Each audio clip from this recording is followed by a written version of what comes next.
मात पिता हम बारक तेरे,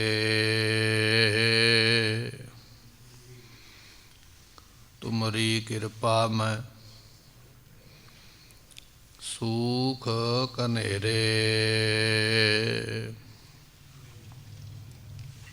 कोई न जाने तुमरा अंत, ऊंचे ते ऊंचा भगवंत। सगल समगरी तुमरै सूत्र धारी, तुम ते होए सो आज्ञाकारी। तुमरी गत मित तुम ही जानी, नानक दास सदा कुर्बानी।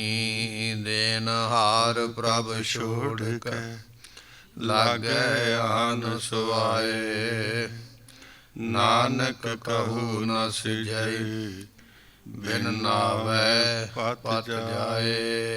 होवै सिफत खसमधि नूर अरसों पुरसों छटिया। तुद डिठे सच्चे पातशाह, मल जन्म जन्म दी कटिया। तुद डिठे सच्चे पातशाह, मल जन्म जन्म दी कटिया। सतनाम श्री वाहिगुरु साहिब जीओ। मारू महला पहला। आपे धरती धौल कासं, आपे साचे गुण प्रगासं। जति सती संतोखी आपे, आपे कार कमाई है। वाहिगुरु जी का खालसा, वाहिगुरु जी की फतेह। पतत पावन किरपा निधान सतगुरु, गरीब नवाज जियां ने ਅੰਮ੍ਰਿਤ ਵੇਲੇ ਤੋਂ ਦਾਤ ਬਖਸ਼ਿਸ਼ ਕਰਦਿਆਂ ਹੋਇਆਂ ਸਤ ਸੰਗਤ ਸਾਨੂੰ ਬਖਸ਼ਿਸ਼ ਕੀਤੀ ਹੈ। ਗੁਰਮੁਖ ਜਨ ਮਾਈ ਭਾਈ ਸਤਿਗੁਰਾਂ ਦੇ ਦਰਬਾਰ ਵਿੱਚ ਆ ਬੈਠ ਕੇ ਗੁਰਬਾਣੀ ਦੇ ਕੀਰਤਨ ਸਰਵਣ ਕਰ ਰਹੇ ਸੀ। ਇਸ ਵੇਲੇ ਸਤਿਗੁਰੂ ਜੀ ਗੁਰਬਾਣੀ ਦੀ ਕਥਾ ਦੇ ਨਾਲ ਸਾਨੂੰ ਨਿਹਾਲ ਕਰ ਰਹੇ ਨੇ। ਮਨ ਦੇ ਧਿਆਨ ਨੂੰ ਟਿਕਾਈਏ, ਭਾਵਨਾ ਦੇ ਨਾਲ ਅੰਮ੍ਰਿਤ ਬਚਨ ਸਰਵਣ ਕਰੀਏ। ਮਿਲ ਕੇ ਆਖੀਏ ਸਤਨਾਮ ਸ੍ਰੀ ਵਾਹਿਗੁਰੂ ਸਾਹਿਬ ਜੀ। ਸਤਨਾਮ ਸ੍ਰੀ ਵਾਹਿਗੁਰੂ ਸਾਹਿਬ ਜੀਓ। ਮਾਰੂ ਮਹਲਾ ਪਹਿਲਾ। ਮਾਰੂ ਰਾਗ ਦਾ ਇਹ ਸ਼ਬਦ ਪਹਿਲੇ ਗੁਰਦੇਵ ਗੁਰੂ ਨਾਨਕ ਦੇਵ ਮਹਾਰਾਜ ਸਾਹਿਬ ਜੀ ਨੇ ਬਖਸ਼ਿਸ਼ ਕੀਤਾ ਹੈ। ਜਿਸ ਵੇਲੇ ਸਤਿਗੁਰੂ ਜੀ ਕਰਤਾਰਪੁਰ ਸਾਹਿਬ ਦੇ ਵਿੱਚ ਆਪ ਨਿਵਾਸ ਕਰ ਰਹੇ ਸਨ, ਉਸ ਵੇਲੇ ਦਾ ਇਤਿਹਾਸ ਵਿੱਚ ਬਚਨ ਇਹ ਆਉਂਦਾ ਹੈ ਕਿ ਮਹਾਰਾਜ ਸਾਹਿਬ ਜੀ ਆਪਣੇ ਸਥਾਨ ਤੋਂ ਕਰਤਾਰਪੁਰ ਸਾਹਿਬ ਜੀ ਤੋਂ ਸਵਾ ਕੋਹ ਦਾ ਰਸਤਾ ਮਹਾਰਾਜ ਸਾਹਿਬ ਜੀ ਟਹਿਲਣ ਵਾਸਤੇ ਕਦੇ ਚਲੇ ਜਾਂਦੇ, ਕਦੇ ਵਾਪਸ ਆਪਣੇ ਜਗ੍ਹਾ 'ਤੇ ਫਿਰ ਆ ਜਾਂਦੇ। ਇਸ ਤਰ੍ਹਾਂ ਸਵਾ ਕੋਹ ਦੇ ਘੇਰੇ ਦੇ ਅੰਦਰ ਹੀ ਮਹਾਰਾਜ ਸਾਹਿਬ ਜੀ ਵਿਚਰਦੇ, ਸੈਰ ਕਰਦੇ। ਅਤੇ ਜਿਸ ਵੇਲੇ ਆਰਾਮ ਕਰਨ ਦਾ ਸਮਾਂ ਹੁੰਦਾ, ਇੱਕ ਝੌਂਪੜੀ ਦੇ ਵਿੱਚ ਮਹਾਰਾਜ ਸਾਹਿਬ ਜੀ ਨੇ ਰੋੜਾਂ ਦਾ ਢੇਰ ਲਵਾ ਕੇ ਉਹਦੇ ਉੱਪਰ ਹੀ ਮਹਾਰਾਜ ਬੈਠਦਾ ਆ ਕਰਦੇ। ਸੋ ਇਸ ਤਰ੍ਹਾਂ ਇਹ ਸਮਾਂ ਮਹਾਰਾਜ ਸਾਹਿਬ ਜੀ ਨੇ ਬਤੀਤ ਕੀਤਾ ਹੈ। ਇੱਥੇ ਮਹਾਰਾਜ ਜੀਆਂ ਨੇ 22 ਸ਼ਬਦ ਜਿਹੜੇ ਸਨ ਉਹ ਮਾਰੂ ਸੋਹਲਿਆਂ ਦੇ ਬਖਸ਼ਿਸ਼ ਕੀਤੇ, ਜਿਸ ਦੇ ਵਿੱਚੋਂ ਇੱਕ ਸ਼ਬਦ ਆਪਾਂ ਪਿੱਛੇ ਦੀਵਾਨ ਅੰਦਰ ਸਰਵਣ ਕਰ ਚੁੱਕੇ ਹਾਂ। ਹੁਣ ਮਹਾਰਾਜ ਸਾਹਿਬ ਜੀ ਦੂਜਾ ਸ਼ਬਦ ਗੁਰੂ ਨਾਨਕ ਦੇਵ ਪਾਤਸ਼ਾਹ ਜੀ ਕਰਤਾਰਪੁਰ ਸਾਹਿਬ ਦੀ ਧਰਤੀ 'ਤੇ ਸਾਨੂੰ ਬਖਸ਼ਦੇ ਹਨ। ਆਪੇ ਧਰਤੀ ਧੌਲ ਕਾਸੰ। ਸਤਿਗੁਰੂ ਪਾਤਸ਼ਾਹ ਕਹਿਣ ਲੱਗੇ ਉਹ ਪਰਮਾਤਮਾ ਆਪ ਹੀ ਭਾਈ ਧਰਤੀ ਦਾ ਰੂਪ ਹੈ। ਜਿਸ ਧਰਤੀ ਦੇ ਉੱਪਰ ਆਪਾਂ ਵਿਚਰਦੇ ਹਾਂ ਨਾ, ਬੈਠਦੇ ਹਾਂ, ਆਰਾਮ ਕਰਦੇ ਹਾਂ, ਪ੍ਰਸ਼ਾਦਾ ਪਾਣੀ ਛਕਦੇ, ਇਹ ਧਰਤੀ ਦਾ ਰੂਪ ਵੀ ਉਹ ਪਰਮਾਤਮਾ ਆਪ ਹੈ। ਅਤੇ ਇਸੇ ਤਰ੍ਹਾਂ ਧੌਲ ਨਾਮ ਹੈ ਗੁਰਮੁਖੋ ਪਤਾਲ ਦਾ।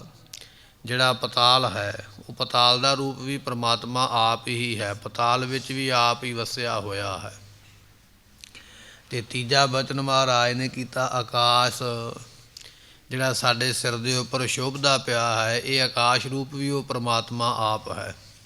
ਆਕਾਸ਼ ਦੇ ਵਿੱਚ ਵੀ ਆਪ ਸਮਾਇਆ ਹੈ, ਧਰਤੀ ਵਿੱਚ ਵੀ ਆਪ ਸਮਾਇਆ ਹੈ, ਤੇ ਪਤਾਲ ਦੇ ਵਿੱਚ ਵੀ ਆਪ ਸਮਾਇਆ ਹੈ। ਫਿਰ ਫਰਮਾਉਂਦੇ ਹਨ, ਆਪੇ ਧਰਤੀ ਧੌਲ ਕਾਸੰ। ਜਿਹੜੇ ਧਰਤੀ ਤੇ ਰਹਿਣ ਵਾਲੇ ਜੀਵ ਨੇ ਉਹਨਾਂ ਵਿੱਚ ਵੀ ਉਸ ਦੀ ਜੋਤ ਹੈ। ਜਿੰਨੇ ਆਪਾਂ ਜੀਵ ਧਰਤੀ ਦੇ ਉੱਪਰ ਆ ਜਾਂ ਧਰਤੀ ਦੇ ਵਿੱਚ, ਜਿਵੇਂ ਗਡੋਏ ਨੇ, ਕੀੜੇ ਵਗੈਰਾ ਧਰਤੀ ਦੇ ਵਿੱਚ ਰਹਿ ਚਲੇ ਜਾਂਦੇ, ਉਹਨਾਂ ਵਿੱਚ ਵੀ ਉਹ ਆਪ ਹੈ। ਜਿਹੜੇ ਪਤਾਲ ਦੇ ਜੀਵ ਨੇ, ਜਿਨ੍ਹਾਂ ਨੂੰ ਦੈਂਤ ਮੰਨਿਆ ਜਾਂਦਾ ਹੈ, ਉਹਨਾਂ ਵਿੱਚ ਵੀ ਉਹ ਆਪ ਸਮਾਇਆ ਹੋਇਆ।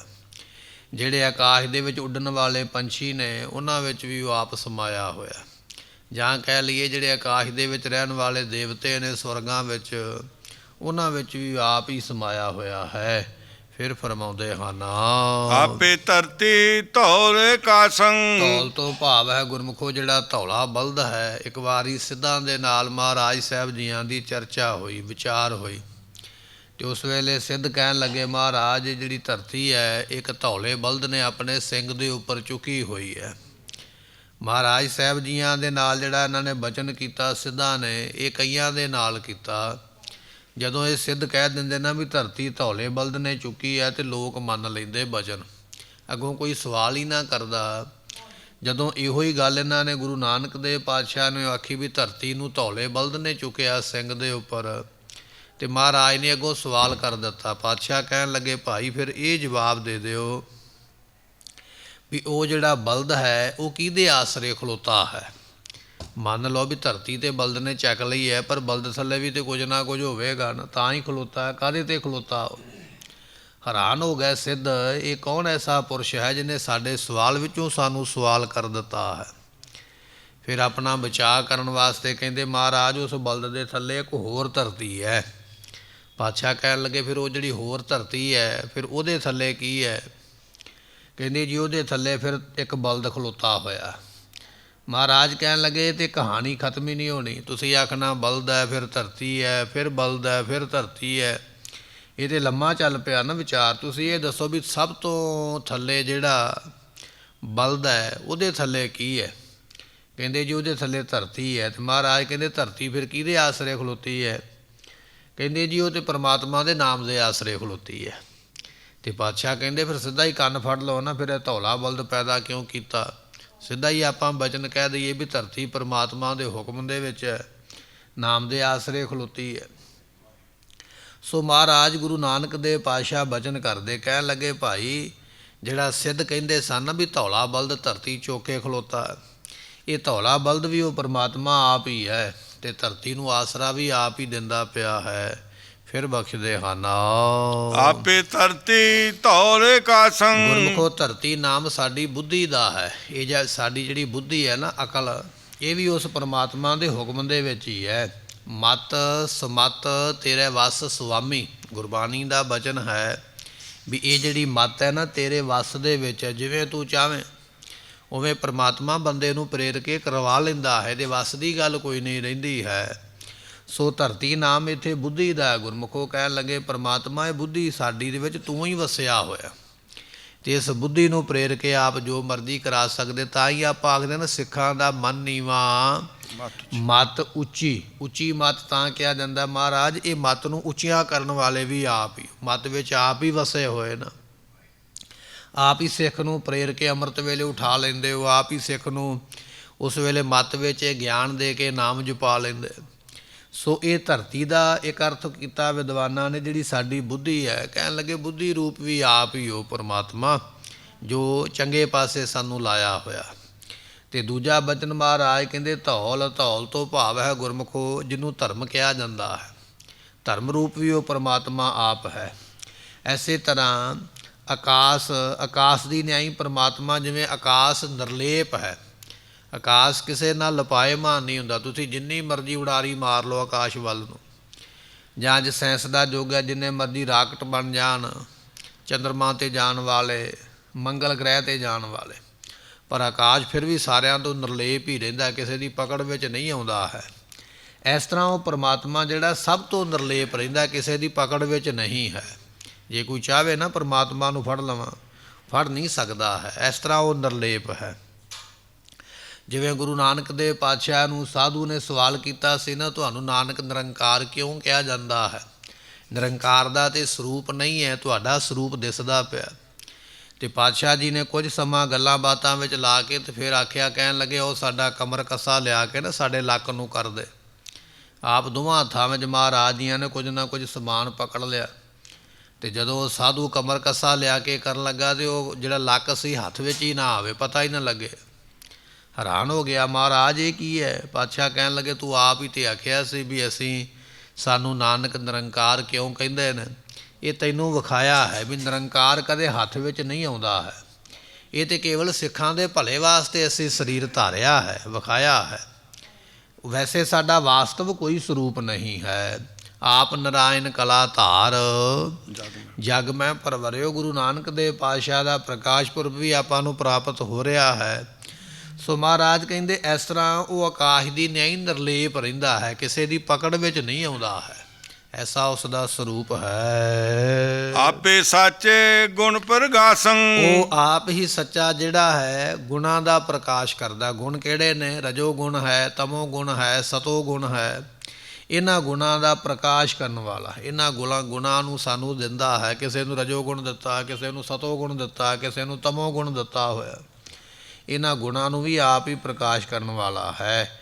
ਫਿਰ ਫਰਮਾਉਂਦੇ ਹਨ, ਆਪੇ ਸਾਚੇ ਗੁਣ ਪ੍ਰਗਾਸੰ। ਉਹ ਆਪ ਹੀ ਅਕਾਲ ਪੁਰਖ ਸ਼ੁਭ ਗੁਣਾਂ ਦਾ ਪ੍ਰਕਾਸ਼ ਕਰਦਾ। ਕਈ ਵਾਰੀ ਆਪਾਂ ਵੇਖਦੇ ਕੋਈ ਇਹੋ ਜਿਹਾ ਸਿੱਖ ਮਿਲ ਜਾਂਦਾ ਹੈ, ਉਹਦੇ ਵਿੱਚ ਸਤ ਵੀ ਹੈ, ਸੰਤੋਖ ਵੀ ਹੈ, ਦਇਆ ਵੀ ਹੈ, ਧਰਮ ਵੀ ਹੈ। ਆਪਾਂ ਆਖਦੇ ਇਹਦੇ ਵਿੱਚ ਬੜੇ ਚੰਗੇ ਗੁਣ ਨੇ, ਇਹ ਧਰਮਾਤਮਾ ਹੈ ਭਾਈ, ਬੜਾ ਚੰਗਾ ਸੁਭਾਅ ਹੈ। ਇਸ ਤਰ੍ਹਾਂ ਚੰਗਾ ਸੁਭਾਅ ਦੇਣ ਵਾਲਾ ਜਾਂ ਚੰਗੇ ਗੁਣ ਦੇਣ ਵਾਲਾ ਪਰਮਾਤਮਾ ਆਪ ਹੀ ਹੈ। ਗੁਰਬਾਣੀ ਦਾ ਮਹਾਵਾਕ ਹੈ, ਵਿਨ ਗੁਣ ਕੀਤੇ ਭਗਤ ਨਾ ਹੋਏ। ਜਿੰਨਾ ਚਿਰ ਤੇਰੇ ਕੋਲ ਸਿੱਖਾ ਸ਼ੁਭ ਗੁਣ ਨਹੀਂ ਨਾ ਹੈਗੇ, ਉਹਨਾਂ ਚਿਰ ਭਗਤੀ ਪ੍ਰਵਾਨ ਪੂਰੀ ਨਹੀਂ ਹੋਵੇਗੀ।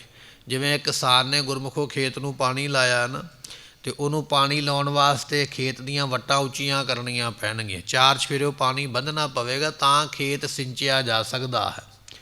ਜੇ ਉਹ ਕਿਸਾਨ ਇਹ ਗੱਲ ਕਹਿ ਦੇ ਵੱਟਾਂ ਦੀ ਲੋੜ ਹੀ ਨਹੀਂ, ਪਾਣੀ ਖੁੱਲ੍ਹਾ ਹੀ ਛੱਡਿਆ ਤੇ ਤੁਰਿਆ ਫਿਰੇ, ਉਹ ਪਾਣੀ ਖੇਤ ਨੂੰ ਤੇ ਨਹੀਂ ਸਿੰਚੇਗਾ, ਇੱਧਰ ਉੱਧਰ ਸਾਰਾ ਖਿਲਰ ਜਾਵੇਗਾ। ਮਿਹਨਤ ਜਿਹੜੀ ਹੈ ਉਹ ਵਿਅਰਥ ਚਲੇ ਜਾਵੇਗੀ। ਇਸ ਤਰ੍ਹਾਂ ਗੁਰਮੁਖੋ ਜਿਹੜਾ ਅਸੀਂ ਨਾਮ ਜਪਦੇ ਆ ਨਾ, ਇਹ ਤੇ ਅਸੀਂ ਆਪਣੇ ਖੇਤ ਨੂੰ ਪਾਣੀ ਲਾਉਂਦੇ ਪਏ ਹਾਂ। ਪਰ ਉਹ ਪਾਣੀ ਸਾਡੇ ਖੇਤ ਨੂੰ, ਸਾਡੇ ਮਨ ਨੂੰ, ਸਾਡੀ ਬੁੱਧੀ ਨੂੰ ਸਾਡੇ ਭਲੇ ਵਾਸਤੇ ਵਰਤਿਆ ਜਾਵੇ। ਉਹਦੇ ਵਾਸਤੇ ਸਾਨੂੰ ਸ਼ੁਭ ਗੁਣਾਂ ਦੀਆਂ ਵੱਟਾਂ ਉੱਚੀਆਂ ਕਰਨੀਆਂ ਪੈਣਗੀਆਂ। ਸਤ ਵੀ ਰੱਖਣਾ ਪਵੇਗਾ, ਸੰਤੋਖ ਵੀ ਰੱਖਣਾ ਪਵੇਗਾ, ਦਇਆ ਵੀ ਹੋਣੀ ਚਾਹੀਦੀ ਹੈ, ਇਸੇ ਤਰ੍ਹਾਂ ਪਰਉਪਕਾਰ ਹੋਣਾ ਚਾਹੀਦਾ। ਇਹ ਸ਼ੁਭ ਗੁਣ ਇਕੱਠੇ ਕਰਾਂਗੇ ਤਾਂ ਭਗਤੀ ਪ੍ਰਵਾਨ ਹੈ। ਇੱਕ ਪਾਸੇ ਜਪਜੀ ਸਾਹਿਬ ਦਾ ਪਾਠ ਕਰਦਾ ਪਿਆ, ਦੂਜੇ ਪਾਸੇ ਤ੍ਰਿਸ਼ਨਾ ਦਾ ਹੀ ਭਰਿਆ ਹੋਇਆ ਹੈ। ਇੱਕ ਪਾਸੇ ਗੁਰਬਾਣੀ ਪੜ੍ਹਦਾ ਪਿਆ, ਦੂਜੇ ਪਾਸੇ ਵਕਾਰਾਂ ਦਾ ਹੀ ਭਰਿਆ ਹੋਇਆ ਹੈ। ਇੱਕ ਪਾਸੇ ਸੰਗਤ ਕਰਦਾ, ਦੂਜੇ ਪਾਸੇ ਨਿੰਦਿਆ ਚੁਗਲੀ ਕਰੀ ਜਾਂਦਾ ਹੈ। ਇਹ ਤੇ ਫਿਰ ਜਿੰਨਾ ਕੁ ਪਾਣੀ ਪਾਉਣਾ ਉਹਨਾਂ ਕੁ ਨਾਲ ਡੋਲ ਵੀ ਲੈਣਾ ਹੈ। ਇਹ ਤੇ ਬਰਾਬਰ ਜਿਹਾ ਹੀ ਸੌਦਾ ਹੈ, ਤਾਂ ਹੀ ਪ੍ਰਾਪਤੀ ਨਹੀਂ ਨਾ ਹੋ ਰਹੀ। ਸਤਿਗੁਰੂ ਬਚਨ ਬਖਸ਼ਿਸ਼ ਕਰਦੇ, ਕਹਿਣ ਲੱਗੇ ਭਾਈ ਸ਼ੁਭ ਗੁਣ ਵੀ ਉਹ ਆਪ ਦਿੰਦਾ ਹੈ, ਤੇ ਸ਼ੁਭ ਗੁਣਾਂ ਤੋਂ ਬਿਨਾਂ ਭਗਤੀ ਵੀ ਪੂਰੀ ਪ੍ਰਵਾਨ ਨਹੀਂ ਹੁੰਦੀ ਹੈ। ਇਹ ਬਾਣੀ ਪੜ੍ਹ ਕੇ, ਨਾਮ ਜਪ ਕੇ ਗੁਣਾਂ ਦੀ ਪ੍ਰਾਪਤੀ ਹੁੰਦੀ ਹੈ। ਜਤੀ ਸਤੀ ਸੰਤੋਖੀ ਆਪੇ। ਉਹ ਪਰਮਾਤਮਾ ਜਤੀ ਵੀ ਆਪ ਹੈ। ਵੈਸੇ ਤੇ 6 ਜਤੀ ਮੰਨੇ ਨੇ ਗ੍ਰੰਥਕਾਰਾਂ ਨੇ ਦੁਨੀਆ ਦੇ ਅੰਦਰ। ਜਿਵੇਂ ਲਛਮਣ ਨੂੰ ਜਤੀ ਮੰਨਿਆ ਹੈ, ਦੱਤਾਤਰੇय ਨੂੰ ਜਤੀ ਮੰਨਿਆ ਹੈ, ਇਸ ਤਰ੍ਹਾਂ ਅਸ਼ਟਾਵਕਰ ਜੀ ਨੂੰ ਜਤੀ ਮੰਨਿਆ ਹੈ, ਹਨੂਮਾਨ ਜੀ ਨੂੰ ਜਤੀ ਮੰਨਿਆ ਹੈ। ਇਹਨਾਂ ਜਤੀਆਂ ਦੇ ਵਿੱਚ ਵੀ ਉਹ ਪਰਮਾਤਮਾ ਆਪ ਹੀ ਸਮਾਇਆ ਹੋਇਆ। ਜਤੀਆਂ ਦਾ ਰੂਪ ਵੀ ਉਹ ਆਪ ਹੀ ਹੈ। ਆਪੇ ਜਤੀ ਸਤੀ ਸੰਤੋਖੀ। ਇਸ ਤਰ੍ਹਾਂ ਜਿਹੜੇ ਸਤੀ ਨੇ, ਸਤ ਪ੍ਰਤੱਗੀ ਜਾਂ ਸੱਚ ਬੋਲਣ ਵਾਲੇ, ਜਿਹੜੇ ਜਿਨ੍ਹਾਂ ਨੇ ਕਦੇ ਝੂਠ ਨਹੀਂ ਬੋਲਿਆ ਹੈ। ਜਿਸ ਤਰ੍ਹਾਂ ਕਿ ਆਪਾਂ ਬਚਨ ਪੜ੍ਹਦੇ ਹਾਂ, ਇੱਕ ਰਾਜਾ ਹੋਇਆ ਜਿਸ ਨੂੰ ਧ੍ਰਿਤਰਾਸ਼ਟਰ ਆਖਿਆ ਜਾਂਦਾ ਹੈ, ਸੱਚ ਬੋਲਦਾ ਹੈ। ਕਹਿਣ ਲੱਗੇ ਉਹਨਾਂ ਸੱਚ ਬੋਲਣ ਵਾਲੇ ਰਾਜਿਆਂ ਵਿੱਚ ਵੀ ਆਪ ਹੈ। ਸੱਚ ਆਪ ਹੀ ਹੈ, ਆਪ ਹੀ ਸੱਚ ਬੁਲਾਉਂਦਾ ਹੈ। ਅਤੇ ਸਤਿਗੁਰੂ ਪਾਤਸ਼ਾਹ ਕਹਿਣ ਲੱਗੇ ਇਸੇ ਤਰ੍ਹਾਂ ਸੰਤੋਖੀ, ਸੰਤੋਖ ਧਾਰਨ ਕਰਨ ਵਾਲਾ ਵੀ ਆਪ ਹੈ। ਸੁਣਿਆ ਸਤ ਸੰਤੋਖ ਗਿਆਨ, ਇਹ ਜਪਜੀ ਸਾਹਿਬ ਦਾ ਬਚਨ। ਜਿਹੜੇ ਨਾਮ ਨੂੰ ਸੁਣਨਗੇ, ਜਿਹੜੇ ਬਾਣੀ ਬੈਠ ਕੇ ਸੁਣਨਗੇ ਨਾ, ਜਿਹੜੇ ਜਪਜੀ ਸਾਹਿਬ ਦਾ ਪਾਠ ਸੁਣ ਲੈਣਗੇ, ਜਪਜੀ ਸਾਹਿਬ ਦਾ ਪਾਠ ਕਰ ਲੈਣਗੇ, ਉਹਨਾਂ ਨੂੰ ਸਤ ਪ੍ਰਾਪਤ ਹੋਵੇਗਾ, ਉਹਨਾਂ ਨੂੰ ਸੰਤੋਖ ਪ੍ਰਾਪਤ ਹੋ ਜਾਏਗਾ। ਇਹ ਨਾਮ ਨੂੰ ਸੁਣ ਕੇ ਇਹ ਜਿਹੜੀਆਂ ਦਾਤਾਂ ਪ੍ਰਾਪਤ ਹੁੰਦੀਆਂ। ਮਹਾਰਾਜ ਬਖਸ਼ਿਸ਼ ਕਰਦੇ, ਸੁਣਿਆ ਸਤ ਸੰਤੋਖ, ਜਾ। ਜਤੀ ਸਤੀ ਸੰਤੋਖੀ ਆਪੇ। ਉਹ ਪਰਮਾਤਮਾ ਜਤੀ ਵੀ ਆਪ ਹੈ, ਸਤੀ ਵੀ ਆਪ ਹੈ, ਤੇ ਸੰਤੋਖ ਦੇਣ ਵਾਲਾ ਵੀ ਆਪ ਹੈ। ਆਪੇ ਕਾਰ ਕਮਾਈ ਹੈ। ਆਪ ਹੀ ਇਹ ਜਿਹੜੀ ਕਾਰ ਹੈ, ਕਾਰ ਕਹੀਏ ਭਗਤੀ ਰੂਪੀ ਕਾਰ ਨੂੰ ਕਮਾਉਣ ਵਾਲਾ ਵੀ ਆਪ ਹੈ। ਕਿਸੇ ਨੂੰ ਭਗਤੀ 'ਚ ਲਾ ਦਿੱਤਾ, ਚੱਲ ਭਾਈ ਨਾਮ ਜਪੀ ਚੱਲ। ਕਿਸੇ ਨੂੰ ਸੇਵਾ ਵਿੱਚ ਲਾ ਦਿੱਤਾ, ਚੱਲ ਭਾਈ ਸੇਵਾ ਕਰੀ ਚੱਲ। ਸੋ ਇਸ ਤਰ੍ਹਾਂ ਸ਼ੁਭ ਕੰਮਾਂ ਵੱਲ ਲਾਉਣ ਵਾਲਾ ਵੀ ਉਹ ਆਪ ਹੀ ਹੈ। ਆਪੇ ਮਹਾਰਾਜ ਕਹਿਣ ਲੱਗੇ ਕਾਰ ਕਮਾਈ ਹੈ। ਸ਼ੁਭ ਕੰਮਾਂ ਨੂੰ ਕਰਾਉਣ ਵਾਲਾ, ਕਰਨ ਵਾਲਾ ਉਹ ਪਰਮਾਤਮਾ ਆਪ ਹੈ। ਜਿਸ ਕਰਨਾ ਸੋ ਕਰ ਕਰ ਵੇਖੈ। ਉਹ ਪਰਮਾਤਮਾ ਪਹਿਲਾਂ ਜੀਵਾਂ ਨੂੰ ਪੈਦਾ ਕਰਦਾ, ਪੈਦਾ ਕਰਕੇ ਫਿਰ ਸਾਰਿਆਂ ਨੂੰ ਵੇਖਦਾ ਹੈ। ਕਰ ਕਰ ਵੇਖੈ ਕੀਤਾ ਆਪਣਾ ਆਪਣਾ। ਮਿਲ ਕੇ ਆਖੀਏ ਕਰ ਕਰ ਵੇਖੈ ਕੀਤਾ ਆਪਣਾ। ਕੀਤਾ ਆਪਣਾ। ਆਪਣੇ ਕੀਤੇ ਨੂੰ ਪੈਦਾ ਕਰਕੇ ਫਿਰ ਵੇਖਦਾ ਹੈ ਕਿਹਨੂੰ ਦੁੱਖ ਹੈ, ਕਿਹਨੂੰ ਸੁੱਖ ਹੈ, ਕਿਹੜਾ ਭੁੱਖਾ ਹੈ, ਕਿਹੜਾ ਰੱਜਿਆ ਹੈ, ਸਭ ਨੂੰ ਵੇਖਦਾ ਪਿਆ ਹੈ। ਮਹਾਰਾਜ ਕਹਿਣ ਲੱਗੇ ਜੋ ਕਰਨਾ ਸੋ ਕਰ ਕਰ ਵੇਖੈ। ਜੋ ਉਸਨੇ ਕਰਨਾ ਹੈ, ਜਾਂ ਉਸਨੇ ਜੀਵ ਪੈਦਾ ਕੀਤਾ ਹੈ ਨਾ ਪਰਮਾਤਮਾ ਨੇ, ਇਹਨਾਂ ਜੀਵਾਂ ਨੂੰ ਉਹ ਪੈਦਾ ਕਰ ਕਰਕੇ ਫਿਰ ਵੇਖਦਾ ਪਿਆ ਹੈ। ਦੁੱਖ ਕੀ ਹੈ, ਸੁੱਖ ਕੀ ਹੈ, ਪ੍ਰਾਪਤੀ ਕੀ ਹੈ, ਸਾਰੇ ਜੀਵ ਉਹਦੀ ਨਿਗਾਹ ਦੇ ਥੱਲੇ ਨੇ। ਕਦੇ ਇਹ ਨਾ ਕਿਹਾ ਕਰੋ ਮੈਨੂੰ ਤੇ ਰੱਬ ਵੇਖਦਾ ਹੀ ਨਹੀਂ ਪਿਆ, ਮੈਨੂੰ ਤੇ ਰੱਬ ਕੁਝ ਦਿੰਦਾ ਹੀ ਨਹੀਂ ਪਿਆ, ਮੇਰੇ ਬਾਰੇ ਤਾਂ ਉਹਨੇ ਸੋਚਿਆ ਹੀ ਕੁਝ ਨਹੀਂ ਹੈ। ਗੁਰੂ ਗ੍ਰੰਥ ਸਾਹਿਬ ਮਹਾਰਾਜ ਦੀ ਬਾਣੀ ਦਾ ਇਹ ਬਚਨ ਹੈ ਵੀ ਸਾਰੇ ਜੀਵਾਂ ਨੂੰ ਪੈਦਾ ਕਰਕੇ ਫਿਰ ਸਭ ਨੂੰ ਵੇਖਦਾ ਪਿਆ ਹੈ, ਆਪਣੇ ਕੀਤੇ ਪਸਾਰੇ ਨੂੰ। ਐਸਾ ਉਹ ਸਮਰੱਥ ਹੈ। ਕੋਈ ਨ ਮੇਟੈ ਸਾਚੇ ਲੇਖਾ। ਪਰ ਉਹਦੇ ਲੇਖ ਲਿਖੇ ਕੋਈ ਮੇਟ ਨਹੀਂ ਸਕਦਾ। ਜਿਹੜੇ ਲੇਖ ਪਰਮਾਤਮਾ ਨੇ ਲਿਖ ਦਿੱਤੇ ਨਾ, ਇਹ ਬਚਨ ਪੱਲੇ ਬੰਨ੍ਹ ਲਿਓ। ਦੁਨੀਆ ਦੇ ਜੋਤਸ਼ੀ ਇਹ ਗੱਲ ਕਹਿੰਦੇ ਫਲਾਣਾ ਢਾਲਾ ਕਰਕੇ ਆ ਤੇਰਾ ਲੇਖ ਮਿਟ ਜਾਏਗਾ। ਜੇ ਲਿਖਿਆ ਲੇਖ ਮਿਟਦਾ ਹੀ ਹੋਵੇ ਤੇ ਦੇਵਤੇ ਰਾਮਚੰਦਰ ਜੀਆਂ ਨੂੰ 14 ਸਾਲ ਦਾ ਬਨਵਾਸ ਮਿਲ ਗਿਆ। ਲੇਖ ਨਹੀਂ ਨਾ ਮਿਟ ਸਕਦਾ। ਸੀਤਾ ਜੀ ਦਾ ਉਸ ਵੇਲੇ ਰਾਵਣ ਨੇ ਅਪਹਰਨ ਕਰ ਲਿਆ, ਅਗਵਾ ਕਰ ਲਿਆ, ਲੇਖ ਨਹੀਂ ਨਾ ਮਿਟ ਸਕਦਾ। ਇਹ ਭਗਵਾਨ ਵਿਸ਼ਨੂੰ ਜੀਆਂ ਨੇ ਇੱਕ ਵਾਰੀ ਮਸ਼ਕਰੀ ਕੀਤੀ ਸੀ ਨਾਰਦ ਜੀਆਂ ਨੂੰ, ਅਤੇ ਉਸ ਮਸ਼ਕਰੀ ਦੇ ਕਾਰਨ ਫਿਰ ਨਾਰਦ ਜੀਆਂ ਨੇ ਸ਼ਰਾਪ ਦਿੱਤਾ ਵੀ ਜਿਵੇਂ ਅੱਜ ਮੈਂ ਰੋਇਆ ਨਾ ਔਰਤ ਕਰਕੇ, ਇੱਕ ਸਮਾਂ ਆਵੇਗਾ ਤੁਸੀਂ ਵੀ ਰੋਵੋਗੇ, ਦੁਨੀਆ ਨੂੰ ਪਤਾ ਲੱਗੇਗਾ। ਉਹ ਦਿੱਤਾ ਹੋਇਆ ਸ਼ਰਾਪ ਫਿਰ ਪੂਰਾ ਹੋਇਆ। ਰਾਮਚੰਦਰ ਜੀ ਦਾ ਅਵਤਾਰ ਅਤੇ ਸੀਤਾ ਦਾ ਉਸ ਵੇਲੇ ਰਾਵਣ ਨੇ ਚੁੱਕ ਕੇ ਲੈ ਜਾਣਾ, ਇਤਿਹਾਸ ਦੁਨੀਆ ਵਿੱਚ ਪ੍ਰਸਿੱਧ ਹੈ। ਮਹਾਰਾਜ ਕਹਿਣ ਲੱਗੇ ਭਾਈ ਉਹਦੇ ਲਿਖੇ ਲੇਖ ਨੂੰ ਮੇਟ ਕੋਈ ਨਹੀਂ ਜੇ ਸਕਦਾ। ਜੋਤਸ਼ੀ ਕਹਿੰਦੇ ਨੇ ਵੀ ਆਓ ਅਸੀਂ ਢਾਲਾ ਕਰਕੇ ਲੇਖ ਮਿਟੀਏ। ਜੇ ਲੇਖ ਮਿਟਦੇ ਹੋਣ ਤੇ ਰਾਮ ਜੀ ਮਿਟਾ ਲੈਂਦੇ ਕਹਿ ਕੇ ਵੀ ਭਾਈ ਆਹ ਕੰਮ ਨਹੀਂ ਹੋਣਾ ਚਾਹੀਦਾ। ਨਹੀਂ, ਲੇਖ ਭੋਗਣਾ ਪਿਆ ਹੈ, ਲੇਖ ਭੋਗੇ ਬਿਨਾਂ ਨਹੀਂ ਮਿਟਦਾ ਹੈ। ਸੋ ਇਹ ਜਿਹੜੇ ਪਰਾਰਬਧ ਕੋਟੀ ਵਿੱਚ ਲੇਖ ਆ ਜਾਂਦੇ ਨਾ, ਉਹ ਭੋਗਣੇ ਪੈਂਦੇ, ਉਹ ਭੋਗੇ ਬਿਨਾਂ ਮਿਟਦੇ ਨਹੀਂ। ਜਿਵੇਂ ਆਪਾਂ ਹੁਣੇ ਬਚਨ ਸਰਵਣ ਕੀਤਾ, ਰਾਜਾ ਅੰਨਾ ਪੈਦਾ ਹੋ ਗਿਆ, ਭਗਵਾਨ ਜੀ ਨੂੰ ਪੁੱਛਦਾ ਪਿਆ ਅੰਨਾ ਕਿਉਂ, ਕਹਿੰਦੇ ਭਾਈ ਤੂੰ ਇਹ ਕਿਸੇ ਦੀਆਂ ਅੱਖਾਂ ਕੱਢੀਆਂ, ਰੱਬ ਨੇ ਤੈਨੂੰ ਅੰਨਾ ਕਰ ਦਿੱਤਾ। ਇਸ ਤਰ੍ਹਾਂ ਕੀਤੇ ਹੋਏ ਜਿਹੜੇ ਕਰਮ ਨੇ, ਕਮਾਏ ਹੋਏ ਜਿਹੜੇ ਲੇਖ ਨੇ, ਉਹ ਭੋਗੇ ਬਿਨਾਂ ਮਿਟਦੇ ਨਹੀਂ। ਭਾਵੇਂ ਕੋਈ ਰਾਜਾ ਹੋਵੇ, ਭਾਵੇਂ ਕੋਈ ਦੇਵਤਾ ਹੋਵੇ, ਅਤੇ ਭਾਵੇਂ ਕੋਈ ਆਮ ਮਨੁੱਖ ਹੋਵੇ, ਸਾਰਿਆਂ ਨੂੰ ਆਪਣੇ ਕੀਤੇ ਲੇਖ ਭੋਗਣੇ ਪੈਂਦੇ ਹਨ। ਆਪੇ ਕਰੇ ਕਰਾਏ ਆਪੇ। ਉਹ ਪਰਮਾਤਮਾ ਜੀਵਾਂ ਨੂੰ ਆਪ ਪੈਦਾ ਕਰਦਾ ਹੈ। ਜੀਵਾਂ ਨੂੰ ਪੈਦਾ ਕਰਕੇ ਸਾਡੇ ਵਰਗਿਆਂ ਨੂੰ ਫਿਰ ਕੰਮ ਵੀ ਇਹਨਾਂ ਕੋਲੋਂ ਆਪ ਕਰਾਉਂਦਾ ਹੈ। ਤੁਧ ਸੰਸਾਰ ਉਪਾਇਆ ਸਿਰੈ ਸਿਰ ਧੰਦੇ ਲਾਇਆ। ਦੁਨੀਆ ਪੈਦਾ ਕੀਤੀ ਹੈ, ਧੰਦੇ ਲਾ ਦਿੱਤਾ, ਕੋਈ ਨੌਕਰ ਬਣਾ ਦਿੱਤਾ, ਕੋਈ ਮਾਲਕ ਬਣਾ ਦਿੱਤਾ, ਕੋਈ ਇਸੇ ਤਰ੍ਹਾਂ ਪ੍ਰਸ਼ਾਦਾ ਬਣਾਉਣ ਵਾਲਾ ਬਣਾ ਦਿੱਤਾ, ਕੋਈ ਸਫਾਈ ਕਰਨ ਵਾਲਾ, ਕਿਸੇ ਨੂੰ ਦੇਸ਼ ਵਿਦੇਸ਼ ਵਿੱਚ ਉਸਨੇ ਜਾਣ ਦਾ ਹੁਕਮ ਕਰ ਦਿੱਤਾ ਹੈ, ਕੋਈ ਵਪਾਰੀ ਬਣ ਗਿਆ ਹੈ। ਮਹਾਰਾਜ ਕਹਿਣ ਲੱਗੇ ਭਾਈ ਦੁਨੀਆ ਪੈਦਾ ਕਰਦਾ ਹੈ, ਫਿਰ ਸਾਰੀ ਦੁਨੀਆ ਨੂੰ ਧੰਦੇ ਵੀ ਉਹਨੇ ਲਾਇਆ ਹੋਇਆ, ਕਿਸੇ ਨਾ ਕਿਸੇ ਕੰਮ ਦੇ ਵਿੱਚ ਪਰਚਾਇਆ ਹੋਇਆ ਹੈ। ਆਪੇ ਦੇ ਵਡਿਆਈ ਹੈ ਅਤੇ ਆਪ ਹੀ ਫਿਰ ਵਡਿਆਈ ਵੀ ਦਿੰਦਾ ਹੈ। ਕਿਸੇ ਦੇ ਕੋਲੋਂ ਚੰਗਾ ਕੰਮ ਕਰਾਇਆ ਵੀ ਉਹ ਦੁਨੀਆ ਵਿੱਚ ਇੰਨਾ ਮਸ਼ਹੂਰ ਹੋ ਗਿਆ ਵੀ ਜਿੱਥੇ ਹੀ ਜਾਂਦਾ ਉੱਥੇ ਹੀ ਜੈ ਜੈਕਾਰ ਹੁੰਦੀ। ਵਡਿਆਈ ਦੇਣ ਵਾਲਾ ਵੀ ਆਪ ਹੈ ਅਤੇ ਵਡਿਆਈ ਖੋਹਣ ਵਾਲਾ ਵੀ ਆਪ ਹੈ। ਉਹਦੇ ਹੱਥ ਵਿੱਚ ਹੀ ਹੈ ਵਡਿਆਈ ਕਿਹਨੂੰ ਦੇਣੀ ਹੈ, ਉਹਦੇ ਹੱਥ ਵਿੱਚ ਹੀ ਹੈ ਵੀ ਵਡਿਆਈ ਖੋਹਣੀ ਕਿਸ ਦੀ ਹੈ। ਮੂਰਖ ਰਾਵਣ ਕਿਹਾ ਲੈ ਗਿਆ। ਰਾਵਣ ਕਿੰਨੇ ਗ੍ਰੰਥ ਪੜ੍ਹਿਆ, ਕਿੰਨਾ ਸੋਹਣਾ ਸੁਨੱਖਾ, ਕਿੱਡੀ ਵੱਡੀ ਕੁੱਲ ਹੈ, ਕਿੱਡਾ ਵੱਡਾ ਰਾਜਾ, ਪਰ ਜੇ ਪਰਮਾਤਮਾ ਵਡਿਆਈ ਨਾ ਦੇਣੀ ਚਾਹਵੇ ਤਾਂ ਕਲੰਕ ਲੱਗ ਗਿਆ ਸਦਾ ਵਾਸਤੇ, ਮੂਰਖ ਹੀ ਆਖਿਆ ਗਿਆ। ਇਸ ਤਰ੍ਹਾਂ ਉਹ ਕਲੰਕ ਵੀ ਲਵਾ ਦਿੰਦਾ ਹੈ ਵੱਡੇ ਵੱਡਿਆਂ ਦੇ ਮੱਥੇ ਦੇ ਉੱਪਰ। ਅਤੇ ਜਿਹਨੂੰ ਵਡਿਆਈ ਦੇਣੀ ਚਾਹਵੇ, ਕੀੜਾ ਥਾਪ ਦੇ ਪਾਤ ਸਾਹੀ, ਉਹਨਾਂ ਕੀੜੇ ਵਰਗਿਆਂ ਕਮਜ਼ੋਰਾਂ ਨੂੰ ਉਹ ਫਿਰ ਬਾਦਸ਼ਾਹੀਆਂ ਵੀ ਬਖਸ਼ਿਸ਼ ਕਰ ਦਿੰਦਾ ਹੈ। ਇਸ ਤਰ੍ਹਾਂ ਵਡਿਆਈਆਂ ਦੇਣ ਵਾਲਾ ਹੈ। ਪੰਚ ਚੋਰ ਚੰਚਲ ਚਿਤ ਲਾਏ ਗੁਰਮੁਖੋ ਚਾਲੇ। ਜਿਹੜੇ ਪੰਜ ਚੋਰ ਨੇ ਨਾ, ਕਾਮ, ਕ੍ਰੋਧ, ਲੋਭ, ਮੋਹ ਤੇ ਹੰਕਾਰ, ਇਹ ਪੰਜ ਚੋਰ ਨੇ। ਇਹਨਾਂ ਨੂੰ ਚੋਰ ਤਾਂ ਕਿਹਾ ਹੈ ਕਿਉਂਕਿ ਚੋਰ ਦਾ ਕੰਮ ਹੈ ਕੰਮ ਕਰਨ ਵੇਲੇ ਪਤਾ ਨਾ ਲੱਗੇ। ਜਿਵੇਂ ਮੰਨ ਲਓ ਕੋਈ ਚੋਰ ਸਾਨੂੰ ਮਿਲ ਗਿਆ ਨਾ, ਸਾਡਾ ਪਰਸ ਕੱਢਣਾ ਚਾਹੁੰਦਾ, ਉਹ ਸਾਨੂੰ ਪਤਾ ਨਹੀਂ ਲੱਗਣ ਦਿੰਦਾ ਹੈ। ਜੇ ਸਾਡੇ ਕੋਈ ਗਹਿਣਾ ਪਾਇਆ ਤੇ ਗਹਿਣਾ ਲਾਉਣ ਲੱਗਿਆ ਉਹ ਪਤਾ ਨਹੀਂ ਲੱਗਣ ਦਿੰਦਾ, ਉਹਨੂੰ ਚੋਰ ਕਿਹਾ ਹੈ ਵੀ ਕੰਮ ਕਰਦਾ ਪਿਆ ਪਰ ਪਤਾ ਨਹੀਂ ਲੱਗਣ ਦੇ ਰਿਹਾ।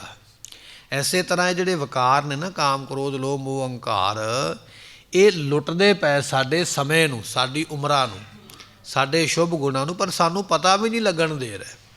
ਇਸ ਕਰਕੇ ਇਹਨਾਂ ਪੰਜਾਂ ਵਿਕਾਰਾਂ ਨੂੰ ਚੋਰ ਆਖਿਆ ਹੈ। ਲੋਭ ਦਿਸਦਾ ਤੇ ਨਹੀਂ ਨਾ, ਪਰ ਲੋਭ ਹੁੰਦਾ ਹੈ ਨਾ ਸਾਰਿਆਂ ਨੂੰ ਲੋਭ ਨੇ ਆਪਣੇ ਵਿੱਚ ਲਾਇਆ ਹੋਇਆ।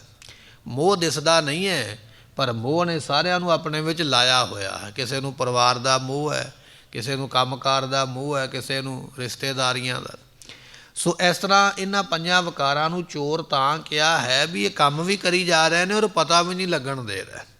ਜਦੋਂ ਬੰਦਾ ਕਿਤੇ 80-90 ਸਾਲ ਦਾ ਹੋ ਜਾਂਦਾ ਨਾ, 100 ਸਾਲ ਦਾ, ਫਿਰ ਆਪਣੀ ਪਿਛਲੀ ਜ਼ਿੰਦਗੀ ਵੱਲ ਉਹ ਧਿਆਨ ਮਾਰਦਾ ਹੈ ਵੀ 100 ਸਾਲ ਵਿੱਚ ਮੈਂ ਕੀ ਕਮਾਇਆ ਹੈ, ਮੈਂ ਕੀ ਗਵਾਇਆ ਹੈ, ਅਤੇ ਫਿਰ ਲੱਗਦਾ ਵੀ ਮੈਂ ਕੁਝ ਵੀ ਨਹੀਂ ਕੀਤਾ ਦੁਨੀਆ 'ਤੇ ਆ ਕੇ। ਮੇਰੀ ਉਮਰਾਂ ਤਾਂ ਇਸ ਤਰ੍ਹਾਂ ਨਿਕਲ ਗਈ ਹੈ ਜਿਵੇਂ ਮੁੱਠ ਦੇ ਵਿੱਚ ਰੇਤ ਭਰੀ ਹੋਵੇ ਨਾ, ਅਤੇ ਰੇਤ ਹੱਥ ਵਿੱਚੋਂ ਨਿਕਲ ਜਾਂਦੀ ਹੈ, ਜਾਂ ਪਾਣੀ ਚੁਲੀ ਭਰੀ ਹੋਈ ਹੈ ਅਤੇ ਪਾਣੀ ਖਿਸਕ ਜਾਂਦਾ। ਫਿਰ ਇਸ ਤਰ੍ਹਾਂ ਲੱਗਦਾ ਵੀ ਸਾਰੀ ਉਮਰਾਂ ਤਾਂ ਐਵੇਂ ਹੀ ਲੰਘ ਗਈ, ਕੁਝ ਨਹੀਂ ਇੱਥੋਂ ਖੱਟਿਆ ਕਮਾਇਆ।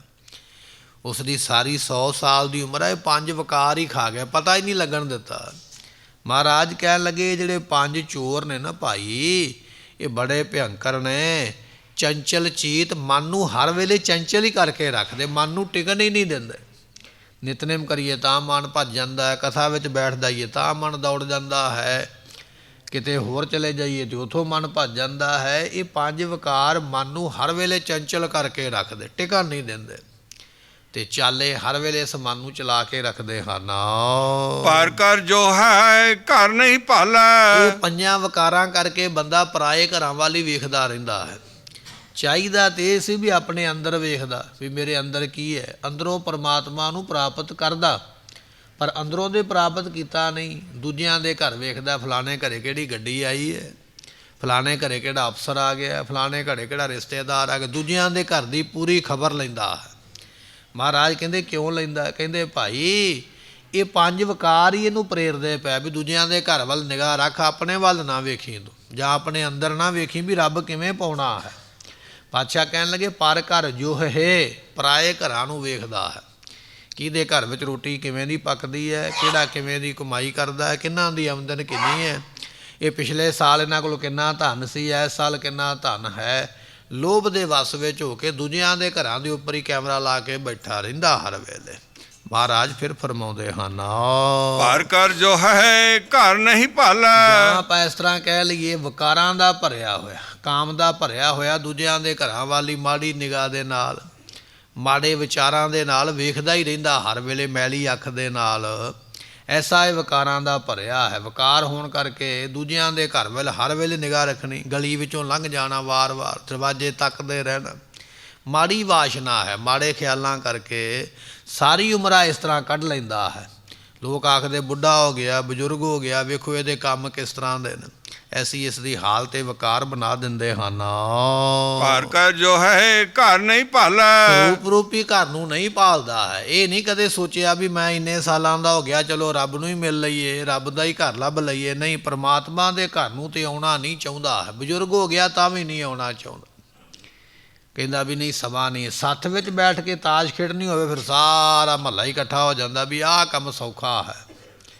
ਨਹੀਂ, ਗੁਰੂ ਦੀ ਸੰਗਤ ਵਿੱਚ ਨਹੀਂ ਬੈਠਣਾ ਚਾਹੁੰਦਾ, ਸਰੂਪ ਰੂਪੀ ਘਰ ਦੀ ਪ੍ਰਾਪਤੀ ਨਹੀਂ ਕਰਦਾ ਹੈ। ਕਾਇਆ ਨਗਰ ਢਹੇ ਢਹਿ ਢੇਰੀ। ਮਹਾਰਾਜ ਕਹਿਣ ਲੱਗੇ ਸਰੀਰ ਤੇਰਾ ਇੱਕ ਨਗਰ ਹੈ ਗੁਰਮੁਖਾ, ਪਰ ਇੱਕ ਦਿਨ ਸਮਾਂ ਆਉਣਾ ਹੈ, ਇਹ ਤੇਰਾ ਸਰੀਰ ਢਹਿ ਕੇ ਢੇਰੀ ਹੋ ਜਾਣਾ ਹੈ। ਜਿਵੇਂ ਇੱਕ ਪਿੰਡ ਬਣਿਆ ਨਾ, ਘਰ ਬਣਿਆ, ਪਿੰਡ ਤੇ ਘਰ ਦੀ ਇੱਕ ਸਮਾਂ, ਇੱਕ ਬੁਨਿਆਦ ਹੈ। ਇੱਕ ਸਮਾਂ ਆਉਣਾ ਉਹ ਢਹਿ ਜਾਣਾ, ਬਿਲਕੁਲ ਖਤਮ ਹੋ ਜਾਣਾ। ਆਪਣੇ ਨੇੜੇ ਹੀ ਹੈ ਨਾ ਸਰਹੰਦ ਨਾਮ ਦਾ ਨਗਰ, ਕਿੰਨਾ ਵਸਿਆ। 22 ਲੱਖ ਰੁਪਈਆ ਵਜ਼ੀਰੇ ਦੇ ਸਮੇਂ, ਵਜ਼ੀਰ ਖਾਨ ਦੇ ਸਮੇਂ 22 ਲੱਖ ਦੀ ਆਮਦਨ ਹੈ। ਉਹਨਾਂ ਸਮਿਆਂ ਵਿੱਚ ਲੱਖ ਤੇ ਗੁਰਮੁਖ ਹੋ ਸਕਦਾ ਕਿਸੇ ਨੇ ਸੁਣਿਆ ਹੀ ਨਾ ਹੋਵੇ। ਇੰਨੀ ਵੱਡੀ ਆਮਦਨ ਵਾਲਾ, ਐਡਾ ਵੱਡਾ ਵਸਿਆ ਹੋਇਆ ਸ਼ਹਿਰ ਕਈ ਮੀਲਾਂ ਤੱਕ, ਪਰ ਸਮਾਂ ਆਇਆ ਤੇ ਉਜੜ ਹੀ ਗਿਆ ਨਾ, ਢਹਿ ਹੀ ਗਿਆ ਨਾ। ਬੰਦਾ ਸਿੰਘ ਬਹਾਦਰ ਨੇ ਢਾਹ ਹੀ ਦਿੱਤਾ ਨਾ। ਮਹਾਰਾਜ ਕਹਿਣ ਲੱਗੇ ਸਮਾਂ ਆਉਂਦਾ ਹੈ ਵੱਡੇ ਵੱਡੇ ਨਗਰ ਵੀ ਢਹਿ ਜਾਂਦੇ, ਅਤੇ ਸਮਾਂ ਆਉਂਦਾ ਵੱਡੇ ਵੱਡੇ ਸਰੀਰ ਵੀ ਢਹਿ ਜਾਂਦੇ। ਬੰਦਾ ਆਖਦਾ ਮੇਰਾ ਕੱਦ 7 ਫੁੱਟ ਦਾ ਹੈ, ਮੇਰੀ ਇੰਨੀ ਚੌੜੀ ਛਾਤੀ ਹੈ, ਮੈਂ ਇੰਨਾ ਭਾਰ ਚੁੱਕ ਲੈਂਦਾ, ਮੈਂ ਫਲਾਣੇ ਨੂੰ ਗੁੱਟ ਤੋਂ ਫੜ ਲਵਾਂ ਅਤੇ ਹਿੱਲਣ ਨਾ ਦੇਵਾਂ।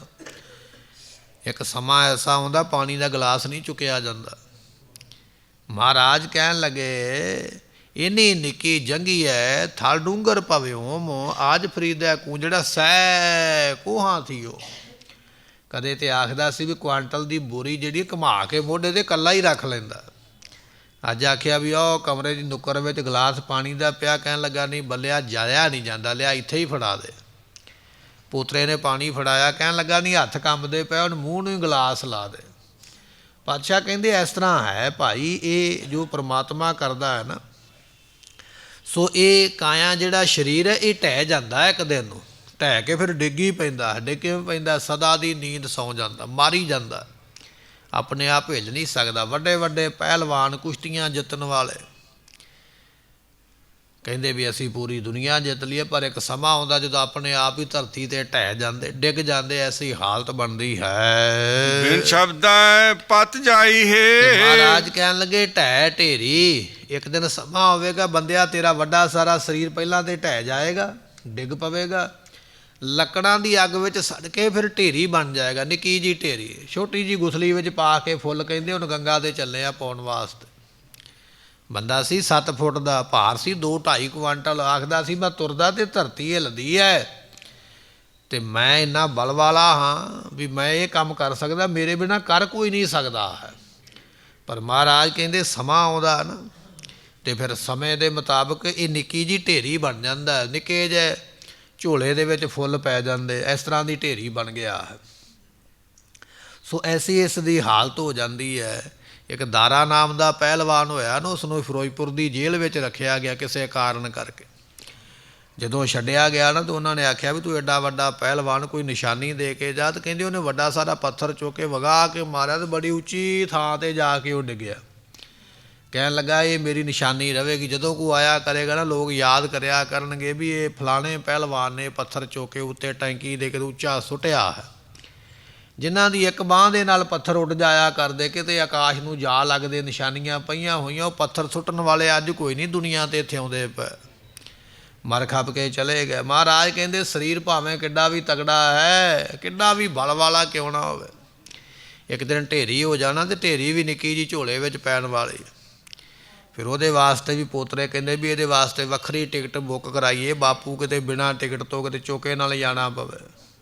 ਸੀਟ 'ਤੇ ਵੱਖਰਾ ਉਹਦਾ ਜਿਹੜਾ ਘੜਾ ਰੱਖਿਆ ਜਾਂਦਾ, ਉਹਦੇ ਵਾਸਤੇ ਵੱਖਰੀਆਂ ਸੀਟਾਂ ਬੁੱਕ ਹੁੰਦੀਆਂ। ਇਹ ਮਨਮੁਖਤਾ ਹੀ ਹੈ, ਮੂਰਖਤਾ ਹੀ ਹੈ। ਸਿਆਣਪ ਕੋਈ ਨਹੀਂ, ਮਰਨ ਵਾਲਾ ਤੇ ਮਰ ਗਿਆ, ਉਹਦੀ ਆਤਮਾ ਤੇ ਅੱਗੇ ਜਨਮਾਂ ਵਿੱਚ ਪੈ ਗਈ ਹੈ। ਸਰੀਰ ਲੱਕੜਾਂ ਨੇ ਸਾੜ ਦਿੱਤਾ, ਹੱਡੀਆਂ ਵਾਸਤੇ ਸੀਟਾਂ ਬੁੱਕ ਕਰਾਉਂਦਾ ਪਿਆ। ਤਾਂ ਹੀ ਬੰਦੇ ਨੂੰ ਮੂਰਖ ਆਖਿਆ, ਸਤਿਗੁਰਾਂ ਨੇ ਹੋਰ ਕਿਉਂ ਆਖਿਆ, ਕੰਮ ਮੂਰਖਾਂ ਵਾਲੇ ਹੋਏ। ਰੋ ਵਿਚਾਰ। ਮਹਾਰਾਜ ਕਹਿੰਦੇ ਜਿਹੜਾ ਕੱਲ੍ਹ ਭੱਜਾ ਫਿਰਦਾ ਸੀ ਨਾ, ਦੁਨੀਆ ਜਿੱਤਦਾ ਪਿਆ, ਅੱਜ ਪਹਿਲਾਂ ਧਰਤੀ 'ਤੇ ਡਿੱਗਿਆ, ਫਿਰ ਢੇਰੀ ਬਣ ਗਿਆ, ਨਿੱਕੀ ਜੀ ਸਵਾਹ ਦੀ ਮੁੱਠੀ ਬਣ ਜਾਂਦਾ ਹੈ। ਬਿਨ ਸ਼ਬਦੈ ਪਤ ਜਾਈ ਹੈ। ਜਿਨ੍ਹਾਂ ਨੇ ਕਮਾਈ ਨਹੀਂ ਨਾ ਕੀਤੀ ਨਾਮ ਦੀ, ਉਹਨਾਂ ਦੀ ਇੱਜ਼ਤ ਇਸ ਤਰ੍ਹਾਂ ਹੀ ਚਲੇ ਜਾਂਦੀ ਹੈ, ਬਾਅਦ ਵਿੱਚ ਕੋਈ ਨਹੀਂ ਯਾਦ ਕਰਦਾ। ਮਰਨ ਤੋਂ ਬਾਅਦ ਵਿੱਚ ਲੋਕ ਆਖਦੇ ਇਹਨੂੰ ਮੈਂ ਜਾਣਦਾ, ਕਿਵੇਂ ਦਾ ਸੀਗਾ। ਗੁਰੂ ਦੇ ਸ਼ਬਦ ਜਪੇ ਤੋਂ ਬਿਨਾਂ, ਕਮਾਈ ਕੀਤੇ ਤੋਂ ਬਿਨਾਂ ਇੱਜ਼ਤ ਰਹਿੰਦੀ ਕੋਈ ਨਹੀਂ, ਸਾਰੀ ਇੱਜ਼ਤ ਗੁਆਚ ਹੀ ਜਾਂਦੀ ਹੈ। ਗੁਰ ਤੇ ਬੂਝੈ ਤ੍ਰਿਭਵਨ ਸੂਝੈ। ਸਤਿਗੁਰਾਂ ਦੇ ਕੋਲੋਂ ਜਾ ਕੇ ਪੁੱਛੇ, ਮਹਾਰਾਜ ਕਿਰਪਾ ਕਰੋ, ਤੁਹਾਡੇ ਦਰ 'ਤੇ ਆਇਆ ਹਾਂ, ਮੈਨੂੰ ਗਿਆਨ ਧਿਆਨ ਦੀ ਸੋਝੀ ਦੇ ਦਿਓ। ਜਦੋਂ ਗੁਰਾਂ ਦੇ ਕੋਲੋਂ ਬੁੱਝਦਾ ਹੈ, ਪੁੱਛਦਾ ਹੈ, ਫਿਰ ਤਿੰਨਾਂ ਭਵਨਾਂ ਦੀ ਸੋਝੀ ਆ ਜਾਂਦੀ ਹੈ ਕਿ ਸਾਰਿਆਂ ਥਾਵਾਂ 'ਤੇ ਪਰਮਾਤਮਾ ਹੀ ਵਸਿਆ ਹੈ। ਇਸ ਗੱਲ ਦੀ ਫਿਰ ਸਮਝ ਪਾ ਲੈਂਦਾ ਹੈ। ਮਨਸਾ ਮਾਰ ਮਨੈ ਸਿਉ ਲੂਜੈ। ਮਨਸ਼ਾ ਤੋਂ ਭਾਵ ਹੈ ਵਾਸ਼ਨਾਵਾਂ, ਜਿਹੜੀਆਂ ਵਾਸ਼ਨਾਵਾਂ ਉਹਨਾਂ ਨੂੰ ਮਾਰ ਲੈਂਦਾ ਹੈ। ਵੈਸੇ ਤਾਂ ਵਾਸ਼ਨਾਵਾਂ ਮਰਦੀਆਂ ਨਹੀਂ ਆਮ ਲੋਕਾਂ ਦੀਆਂ। ਇੱਕ ਵਾਸ਼ਨਾ ਪੂਰੀ ਹੋਈ ਹੈ, ਫਿਰ ਦੂਜੀ ਬਾਰੇ ਸੋਚਦਾ ਹੈ, ਦੂਜੀ ਨਹੀਂ ਤੇ ਫਿਰ ਤੀਜੀ ਬਾਰੇ ਸੋਚਦਾ ਹੈ। ਪਰ ਗੁਰਮੁਖਾਂ ਦੀਆਂ ਵਾਸ਼ਨਾਵਾਂ ਮਰ ਜਾਂਦੀਆਂ, ਇੱਛਾ ਰਹਿ ਹੀ ਕੋਈ ਨਹੀਂ ਜਾਂਦੀ ਹੈ। ਅਤੇ ਮਨੇ ਸਿਉ ਲੂਝੈ, ਉਹ ਫਿਰ ਮਨ ਦੇ ਨਾਲ ਉਸ ਵੇਲੇ ਵਿਚਾਰ ਕਰਦੇ, ਮਨ ਨੂੰ ਸੁਧਾਰਨ ਵਾਸਤੇ ਯਤਨ ਕਰਦੇ, ਮਨ ਨੂੰ ਚੰਗੇ ਪਾਸੇ ਲਾਉਣ ਦਾ ਖਿਆਲ ਕਰਦੇ ਹਨ। ਜੋ ਤੁਧ ਸੇਵੇ ਸੇ ਤੁਧ ਹੀ ਜਿਹੇ। ਮਹਾਰਾਜ ਜਿਹੜੇ ਤੁਹਾਡੀ ਸੇਵਾ ਕਰਦੇ ਉਹ ਕਿਵੇਂ ਦੇ ਨੇ? ਮਹਾਰਾਜ ਕਹਿਣ ਲੱਗੇ ਭਾਈ ਜਿਹੜੇ ਗੁਰੂ ਦੀ ਸੇਵਾ ਕਰਦੇ ਉਹ ਗੁਰੂ ਦਾ ਰੂਪ ਹੀ ਹੋ ਗਏ, ਉਹਨਾਂ ਵਿੱਚ ਫਰਕ ਹੀ ਕੋਈ ਨਹੀਂ ਰਿਹਾ ਹੈ। ਭਾਈ ਲਹਿਣਾ ਸਾਹਿਬ ਨੇ ਸੇਵਾ ਕੀਤੀ ਹੈ, ਗੁਰੂ ਨਾਨਕ ਸਾਹਿਬ ਦਾ ਰੂਪ ਹੋ ਗਿਆ ਭਾਈ। ਗੁਰੂ ਅਮਰਦਾਸ ਪਾਤਸ਼ਾਹ ਨੇ ਸੇਵਾ ਕੀਤੀ ਹੈ, ਗੁਰੂ ਅੰਗਦ ਦੇਵ ਮਹਾਰਾਜ ਦਾ ਰੂਪ ਹੋ ਗਏ। ਗੁਰੂ ਰਾਮਦਾਸ ਪਾਤਸ਼ਾਹ ਸੇਵਾ ਕਰਦੇ, ਉਹ ਵੀ ਗੁਰੂ ਅਮਰਦਾਸ ਪਾਤਸ਼ਾਹ ਦਾ ਰੂਪ ਹੋ ਗਿਆ। ਜਿਹੜੇ ਤੇਰੀ ਸੇਵਾ ਕਰਦੇ ਉਹ ਤੇਰੇ ਵਰਗੇ ਹੀ ਹੋ ਗਿਆ, ਫਰਕ ਹੀ ਕੋਈ ਨਹੀਂ ਰਹਿ ਜਾਂਦਾ ਹੈ। ਹਰ ਕਾ ਸੇਵਕ ਸੋ ਹਰ ਜਿਹਾ, ਰੱਬ ਦਾ ਪਿਆਰਾ ਬੰਦਗੀ ਕਰਨ ਵਾਲਾ ਰੱਬ ਦਾ ਰੂਪ ਹੀ ਹੈ, ਫਰਕ ਹੀ ਕੋਈ ਨਹੀਂ ਰਹਿ ਜਾਂਦਾ ਹੈ। ਪਾਤਸ਼ਾਹ ਕਹਿਣ ਲੱਗੇ ਭਾਈ ਬਚਨ ਇਹ ਹੈ ਕਿ ਜੋ ਤੁਧ ਸੇਵੈ, ਜਿਹੜੇ ਤੇਰੀ ਸੇਵਾ ਕਰਦੇ, ਸੇ ਤੁਧ ਜਿਹੇ, ਉਹ ਤੇਰੇ ਵਰਗੇ ਹੀ ਹੋ ਜਾਂਦੇ ਹਨ। ਨਿਰਭਉ ਬਾਲ ਸਖਾਈ ਹੈ। ਉਹ ਪ੍ਰਮਾਤਮਾ ਨਿਰਭਉ ਹੈ, ਡਰ ਤੋਂ ਰਹਿਤ ਹੈ, ਉਹਨੂੰ ਡਰ ਕਿਸੇ ਦਾ ਨਹੀਂ ਹੈ। ਤੇ ਬਾਲ ਸਖਾਈ, ਬਚਪਨ ਤੋਂ ਹੀ ਲੈ ਕੇ ਬੰਦਿਆ ਤੇਰਾ ਮਿੱਤਰ ਹੈ। ਸਾਡੇ ਕੁਝ ਮਿੱਤਰ ਉਹ ਸਨ ਜਿਹੜੇ ਬਚਪਨ ਵਿੱਚ ਬਣੇ, ਬਾਅਦ ਵਿੱਚ ਸਕੂਲ ਦੀ ਪੜ੍ਹਾਈ ਸ਼ੁਰੂ ਹੋਈ ਤੇ ਉਹ ਬਚਪਨ ਵਾਲੇ ਛੁੱਟ ਗਏ, ਸਕੂਲ ਵਾਲੇ ਬਣ ਗਏ। ਫਿਰ ਕਾਲਜ ਦੇ ਮਿੱਤਰ ਬਣੇ, ਸਕੂਲ ਵਾਲੇ ਛੁੱਟ ਗਏ। ਫਿਰ ਅਸੀਂ ਨੌਕਰੀ ਕਰਨ ਲੱਗ ਪਏ, ਉੱਥੋਂ ਦੇ ਮਿੱਤਰ ਬਣ ਗਏ, ਫਿਰ ਉਹ ਕਾਲਜ ਵਾਲੇ ਵੀ ਛੁੱਟ ਗਏ। ਫਿਰ ਜਦੋਂ ਨੌਕਰੀ ਛੱਡਾਂਗੇ ਉਹ ਨੌਕਰੀ ਵਾਲੇ ਵੀ ਛੁੱਟ ਜਾਣੇ, ਫਿਰ ਅੱਗੇ ਹੋਰ ਬਣ ਜਾਣਗੇ ਜਿੱਥੇ ਜਾ ਕੇ ਬੈਠਾਂਗੇ। ਮਿੱਤਰ ਬਦਲਦੇ ਰਹਿਣ। ਮਿੱਤਰ ਘਨੇਰੇ ਕਰ ਥੱਕੀ, ਮਹਾਰਾਜ ਦੀ ਬਾਣੀ ਦਾ ਬਚਨ। ਪਤਾ ਨਹੀਂ ਕਿੰਨੇ ਕੁ ਮਿੱਤਰ ਅਸੀਂ ਬਣਾਏ ਅਤੇ ਕਿੰਨਿਆਂ ਕੁ ਨੂੰ ਛੱਡਿਆ। ਮਿੱਤਰ ਘਨੇਰੇ, ਘਨੇਰੇ ਕਹੀਏ ਬਹੁਤੇ, ਕਰ ਥੱਕੀ, ਕਰ ਕਰਕੇ ਬਣਾ ਬਣਾ ਕੇ ਛੱਡ ਵੀ ਦਿੱਤੇ। ਪਰਮਾਤਮਾ ਇੱਕ ਇਹੋ ਜਿਹਾ ਮਿੱਤਰ ਹੈ ਜਿਹੜਾ ਬਚਪਨ ਤੋਂ ਲੈ ਕੇ ਤੇਰੇ ਨਾਲ ਹੈ, ਜਨਮ ਵੇਲੇ ਵੀ ਨਾਲ ਹੈ, ਜਵਾਨੀ ਵਿੱਚ ਵੀ ਨਾਲ ਹੈ, ਬੁਢੇਪੇ ਵਿੱਚ ਵੀ ਨਾਲ ਹੈ।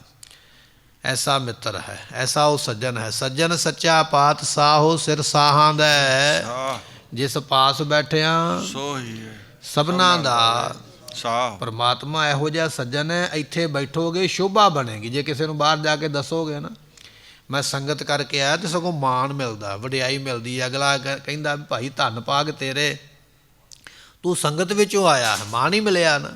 ਕੋਈ ਆਖਦਾ ਲਿਆ ਤੇਰੇ ਪੈਰਾਂ ਨੂੰ ਹੱਥ ਲਾਈਏ, ਭਾਈ ਤੂੰ ਸੰਗਤ ਵਿੱਚੋਂ, ਮਾਣ ਹੀ ਮਿਲਿਆ ਨਾ। ਜੇ ਤੂੰ ਜਾ ਕੇ ਕਹਿ ਦੇ ਵੀ ਮੈਂ ਤਾਂ ਠੇਕੇ ਤੋਂ ਗਾਲਾਂ ਖਾ ਕੇ ਆਇਆ, ਤਾਂ ਅਗਲਾ ਵੀ ਅੱਗੋਂ 5-7 ਕੱਢਦਾ ਵੀ ਤੂੰ ਹੈ ਹੀ ਇਹੋ ਜਿਹਾ। ਸੰਗਤ ਵਿੱਚ ਬੈਠ ਕੇ ਮਾਣ ਮਿਲਦਾ ਹੈ, ਅਤੇ ਮਾੜੀ ਥਾਂ 'ਤੇ ਬੈਠ ਕੇ ਮਾਣ 'ਤੇ ਕੀ ਮਿਲਣਾ, ਸਗੋਂ ਅਪਮਾਨ ਮਿਲਦਾ, ਘਾਟਾ ਪੈ ਜਾਂਦਾ ਹੈ। ਸੰਗਤ ਸੰਗਤ ਦਾ ਫਰਕ ਹੈ। ਸਬਜ਼ੀ ਵਾਲਾ ਸਬਜ਼ੀ ਤੋਲਦਾ ਪਿਆ ਨਾ ਕੰਡੇ 'ਤੇ ਰੱਖ ਕੇ, ਉਹਦੇ ਉੱਪਰ ਮੱਖੀ ਬਹਿ ਜਾਵੇ ਕੰਡੇ 'ਤੇ, ਅਤੇ ਉਹ ਸਬਜ਼ੀ ਵਾਲਾ ਮੱਖੀ ਨਹੀਂ ਉਡਾਉਂਦਾ ਹੈ। ਉਹਨੂੰ ਪਤਾ ਵੀ ਇਹ ਮੱਖੀ ਨਾਲ ਮੇਰਾ ਕੋਈ ਫਰਕ ਨਹੀਂ ਪੈਣਾ ਹੈ, ਉਨੀ ਸਬਜ਼ੀ ਰਹਿਣੀ ਹੈ।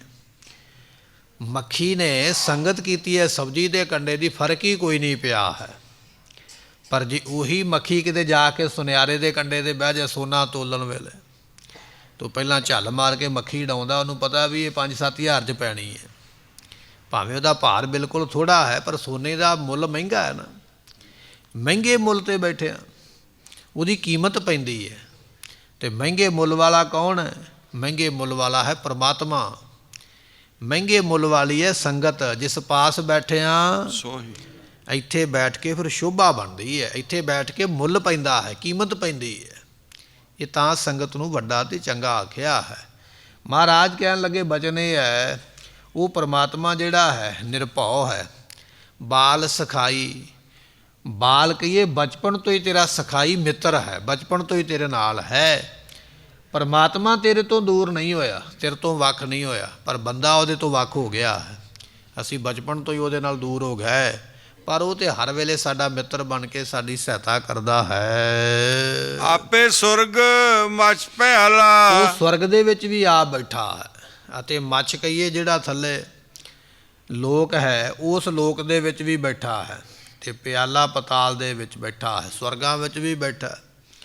ਮੱਛ ਕਹੀਏ ਇਹ ਲੋਕ ਜਿਹਦੇ ਵਿੱਚ ਅਸੀਂ ਆਏ ਹਾਂ, ਜਿਸ ਨੂੰ ਮਾਤ ਲੋਕ ਕਿਹਾ ਜਾਂਦਾ, ਮਾਤ ਲੋਕ ਵਿੱਚ ਵੀ ਬੈਠਾ ਹੈ, ਅਤੇ ਪਿਆਲਾ ਪਤਾਲ ਲੋਕ ਵਿੱਚ ਵੀ ਉਹ ਬੈਠਾ ਹੋਇਆ। ਫਿਰ ਫਰਮਾਉਂਦੇ ਹਨ, ਆਪੇ ਸੁਰਗ ਮਚ ਪਿਆਲਾ। ਜਿਹੜੇ ਸਵਰਗਾਂ ਵਿੱਚ ਰਹਿਣ ਵਾਲੇ ਦੇਵਤੇ ਨੇ, ਇੰਦਰ ਵਰਗੇ, ਬਸੰਤਰ ਦੇਵਤਾ, ਇਹਨਾਂ ਸਾਰੇ ਦੇਵਤਿਆਂ ਵਿੱਚ ਵੀ ਉਹਦਾ ਨਿਵਾਸ ਹੈ। ਜਿਹੜੇ ਇਸ ਧਰਤੀ ਦੇ ਉੱਪਰ ਬੈਠੇ ਹੋਏ ਮਨੁੱਖ ਨੇ, ਪਸ਼ੂ ਨੇ, ਪੰਛੀ ਨੇ, ਇਹਨਾਂ ਵਿੱਚ ਵੀ ਉਹ ਪਰਮਾਤਮਾ ਆਪ ਹੈ। ਜਿਹੜੇ ਪਤਾਲ ਦੇ ਵਿੱਚ ਜੀਵ ਜੰਤੂ ਬੈਠੇ, ਧਰਤੀ ਦੇ ਵਿੱਚ ਰਹਿਣ ਵਾਲੇ ਕੀੜੇ ਮਕੌੜੇ ਦੈਂਤ, ਉਹਨਾਂ ਸਾਰਿਆਂ ਵਿੱਚ ਵੀ ਆਪ ਹੀ ਸਮਾਇਆ ਹੋਇਆ ਹੈ। ਆਪੇ ਜੋਤ ਸਰੂਪੀ ਬਾਲਾ। ਮਹਾਰਾਜ ਕਹਿਣ ਲੱਗੇ ਉਹ ਜੋਤ ਸਰੂਪ ਹੈ ਭਾਈ, ਸਾਰਿਆਂ ਵਿੱਚ ਜੋਤ ਹੋ ਕੇ, ਪ੍ਰਕਾਸ਼ ਹੋ ਕੇ ਸਾਰਿਆਂ ਵਿੱਚ ਬੈਠਾ ਹੈ। ਸਭ ਮੈਂ ਜੋਤ ਜੋਤ ਹੈ ਸੋਏ, ਮਿਲ ਕੇ ਆਖੀਏ ਸਭ ਮੈਂ ਜੋਤ ਜੋਤ ਹੈ। ਉਹ ਸਾਰਿਆਂ ਵਿੱਚ ਜੋਤ ਰੂਪ ਹੋ ਕੇ ਬੈਠਾ, ਪ੍ਰਕਾਸ਼ ਰੂਪ ਹੋ ਕੇ। ਤੇ ਪਾਤਸ਼ਾਹ ਕਹਿਣ ਲੱਗੇ ਬਾਲਾ, ਬਾਲਾ ਤੋਂ ਭਾਵ ਹੁੰਦਾ ਗੁਰਮੁਖੋ ਬਾਲਾਨ, ਬਾਲ ਸਭ ਤੋਂ ਵੱਡਾ। ਉਹਦੇ ਵਰਗਾ ਵੱਡਾ ਕੋਈ ਨਹੀਂ ਹੈ ਦੁਨੀਆ ਦੇ ਵਿੱਚ। ਦੁਨੀਆ ਦੇ ਵੱਡੇ ਜਿਹੜੇ ਨੇ, ਕੋਈ 80 ਸਾਲ ਦਾ ਵੱਡਾ, ਕੋਈ 100 ਸਾਲ ਦਾ ਵੱਡਾ, ਵੱਧ ਤੋਂ ਵੱਧ ਕੋਈ 125 ਸਾਲ ਦਾ ਅੱਜ ਦੇ ਸਮੇਂ 'ਚ ਵੱਡਾ ਹੋਵੇਗਾ। ਪਰ ਉਹ ਪਰਮਾਤਮਾ ਸਭ ਤੋਂ ਵੱਡਾ ਹੈ, ਉਹਦੇ ਵਰਗਾ ਵੱਡਾ ਹੀ ਕੋਈ ਨਹੀਂ ਹੈ। ਸਭ ਤੋਂ ਵੱਡੀ ਵਡਿਆਈ ਉਹਦੇ ਕੋਲ ਹੈ। ਜਟਾ ਬਿਕਟ ਬਿਕਰਾਲ ਸਰੂਪੀ। ਮਹਾਰਾਜ ਕਹਿਣ ਲੱਗੇ ਦੁਨੀਆ ਦੇ ਵਿੱਚ ਜਟਾ ਬਿਕਟ, ਬਿਕਟ ਨਾਮ ਹੈ ਭਿਆਨਕ। ਦੁਨੀਆ ਵਿੱਚ ਬੜੇ ਬੜੇ ਭਿਆਨਕ ਜਟਾ ਵਾਲੇ ਹੋਏ ਰਿਖੀ ਮੁਨੀ। ਜਾਂ ਆਪਾਂ ਇਸ ਤਰ੍ਹਾਂ ਕਹਿ ਲਈਏ ਜਟਾਂ ਦਾ ਜੂੜਾ ਤੇ ਸ਼ਿਵ ਜੀ ਵੀ ਕਰਦਾ ਹੈ, ਇਸ ਤਰ੍ਹਾਂ ਜਟਾਵਾਂ ਦਾ ਜੂੜਾ ਕਰਨ ਵਾਲੇ। ਮਹਾਰਾਜ ਕਹਿਣ ਲੱਗੇ ਜਟਾ ਬਿਕਟ ਬਿਕਰਾਲ। ਬਿਕਰਾਲ ਕਹੀਏ ਭਿਆਨਕ ਸਰੂਪ ਵਾਲੇ, ਡਰਾਉਣਾ ਸਰੂਪ ਕਈਆਂ ਦਾ ਬਣ ਜਾਂਦਾ। ਸ਼ਿਵ ਜੀ ਦਾ ਸਰੂਪ ਬੜਾ ਡਰਾਉਣਾ ਮੰਨਿਆ, ਮੌਤ ਦਾ ਦੇਵਤਾ ਮੰਨਿਆ ਹੈ। ਕਹਿਣ ਲੱਗੇ ਜਟਾ ਜੂਟ ਬਿਕਰਾਲ ਸਰੂਪੀ। ਉਹ ਪਰਮਾਤਮਾ ਜਿਹੜਾ ਹੈ ਇਹੋ ਜਿਹਾ ਸਰੂਪ ਵੀ ਨਹੀਂ ਹੈ, ਸਗੋਂ ਕਿ ਵੱਡੇ ਵੱਡੇ ਜਟਾਂ ਵਾਲੇ, ਇਹ ਭਿਆਨਕ ਸਰੂਪ ਵਾਲੇ ਰੱਬ ਨੂੰ ਵੇਖ ਕੇ ਡਰ ਜਾਂਦੇ, ਪਰ ਉਹ ਇਹਨਾਂ ਨੂੰ ਵੇਖ ਕੇ ਨਹੀਂ ਡਰਦਾ ਹੈ। ਐਸਾ ਉਸ ਦਾ ਸੁੰਦਰ ਸਰੂਪ ਹੈ। ਰੂਪ ਨਾ ਰੇਖਿਆ ਕਾਈ ਹੈ। ਕੋਈ ਇਹ ਨਹੀਂ ਕਹਿ ਸਕਦਾ ਵੀ ਰੱਬ ਦਾ ਰੰਗ ਗੋਰਾ ਹੈ, ਕੋਈ ਇਹ ਨਹੀਂ ਕਹਿ ਸਕਦਾ ਵੀ ਕਾਲਾ ਹੈ, ਕੋਈ ਉਹਦੇ ਨੈਣ ਨਕਸ਼ਾਂ ਦਾ ਵਰਣਨ ਨਹੀਂ ਕਰ ਸਕਦਾ ਵੀ ਉਹਦਾ ਨੱਕ ਪਤਲਾ ਹੈ, ਲੰਮਾ ਹੈ, ਮੋਟਾ ਹੈ। ਉਹਦੇ ਕੱਦ ਕਾਠ ਨੂੰ ਕੋਈ ਮਿਣ ਦੱਸ ਨਹੀਂ ਸਕਦਾ ਹੈ, ਉਹਦਾ ਕੋਈ ਰੂਪ ਹੈ ਹੀ ਨਹੀਂ ਹੈ। ਅਤੇ ਇਸੇ ਤਰ੍ਹਾਂ ਰੂਪ ਤੋਂ ਅੱਗੇ ਮਹਾਰਾਜ ਕਹਿਣ ਲੱਗੇ ਰੇਖ। ਜਿਹੜੀਆਂ ਰੇਖਾ ਨੇ ਸਾਡੇ ਮੱਥੇ ਦੇ ਉੱਪਰ ਰੇਖਾ ਬਣੀਆਂ ਨਾ, ਹੱਥ ਦੇ ਉੱਪਰ ਵੀ ਬਣੀਆਂ ਰੇਖਾ, ਇੰਨੇ ਦੁੱਖ ਲਵੇਗਾ, ਇੰਨੇ ਸੁੱਖ ਲਵੇਗਾ। ਪਰਮਾਤਮਾ ਦੇ ਉੱਪਰ ਕੋਈ ਰੇਖਾ ਨਹੀਂ ਹੈ, ਮੱਛ ਕੱਛ ਰੇਖਾ ਕੋਈ ਨਹੀਂ ਉਹਦੇ ਕੋਲ। ਮਰਜ਼ੀ ਦਾ ਮਾਲਕ ਹੈ, ਕਿਉਂਕਿ ਉਹ ਕਰਮ ਭੋਗਣ ਤੋਂ ਬਿਨਾਂ ਹੈ। ਰੂਪ ਨਾ ਰੇਖਿਆ ਕਾਈ ਹੈ। ਕਾਈ ਤੋਂ ਭਾਵ ਕੋਈ ਵੀ ਉਹਦੇ ਰੂਪ ਦਾ ਵਰਣਨ ਨਹੀਂ ਕਰ ਸਕਦਾ ਹੈ, ਕੋਈ ਉਸ ਦੀਆਂ ਰੇਖਾ ਦਾ, ਉਹਦੇ ਕਰਮਾਂ ਦਾ ਵਰਣਨ ਵੀ ਨਹੀਂ ਕਰ ਸਕਦਾ ਹੈ। ਚੱਕਰ ਚਿਹਨ ਅਰ ਵਰਣ ਜਾਤ ਅਰ ਪਾਤ ਨਿਹਨ ਜਿਹੇ, ਰੂਪ ਰੰਗ ਅਰ ਰੇਖ ਭੇਖ ਕੋ ਕਹਿ ਨਾ ਸਕਤ ਕੇਹ। ਉਹਦੀ ਕੋਈ ਸ਼ਕਤੀ ਦੀ ਸੀਮਾ ਨਹੀਂ ਹੈ। ਵੇਦ ਕਿਤੇ ਵੀ ਭੇਦ ਨਾ ਜਾਤਾ।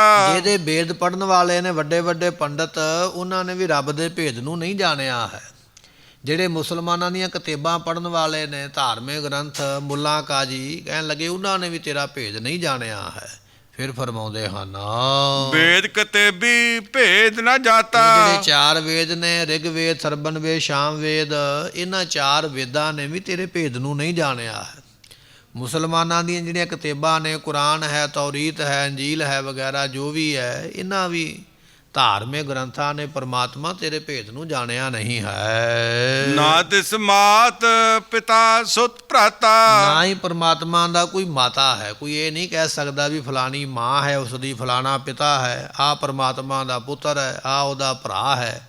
ਨਹੀਂ, ਰਿਸ਼ਤੇਦਾਰੀ ਉਹਦੀ ਕਿਸੇ ਨਾਲ ਨਹੀਂ ਹੈ, ਕਿਉਂਕਿ ਇਹ ਰਿਸ਼ਤਾ ਤੇ ਸਰੀਰ ਕਰਕੇ ਬਣਦਾ ਹੈ, ਤੇ ਪਰਮਾਤਮਾ ਦਾ ਤੇ ਸਰੀਰ ਹੀ ਕੋਈ ਨਹੀਂ ਹੈ। ਜਦੋਂ ਸਰੀਰ ਨਹੀਂ ਫਿਰ ਰਿਸ਼ਤਾ ਕਾਹਦਾ ਹੈ। ਸਾਡੇ ਵੀ ਇਹ ਭੈਣਾਂ ਭਰਾ, ਚਾਚੇ ਤਾਏ, ਮਾਤਾ ਪਿਤਾ, ਪੁੱਤਰ ਧੀਆਂ ਬਣੇ, ਪਰ ਬਣੇ ਤੇ ਤਾਂ ਨੇ ਨਾ, ਸਰੀਰ ਮਿਲਿਆ ਸਾਨੂੰ, ਸਰੀਰ ਮਿਲਣ ਕਰਕੇ ਸਾਡਾ ਰਿਸ਼ਤਾ ਬਣ ਗਿਆ।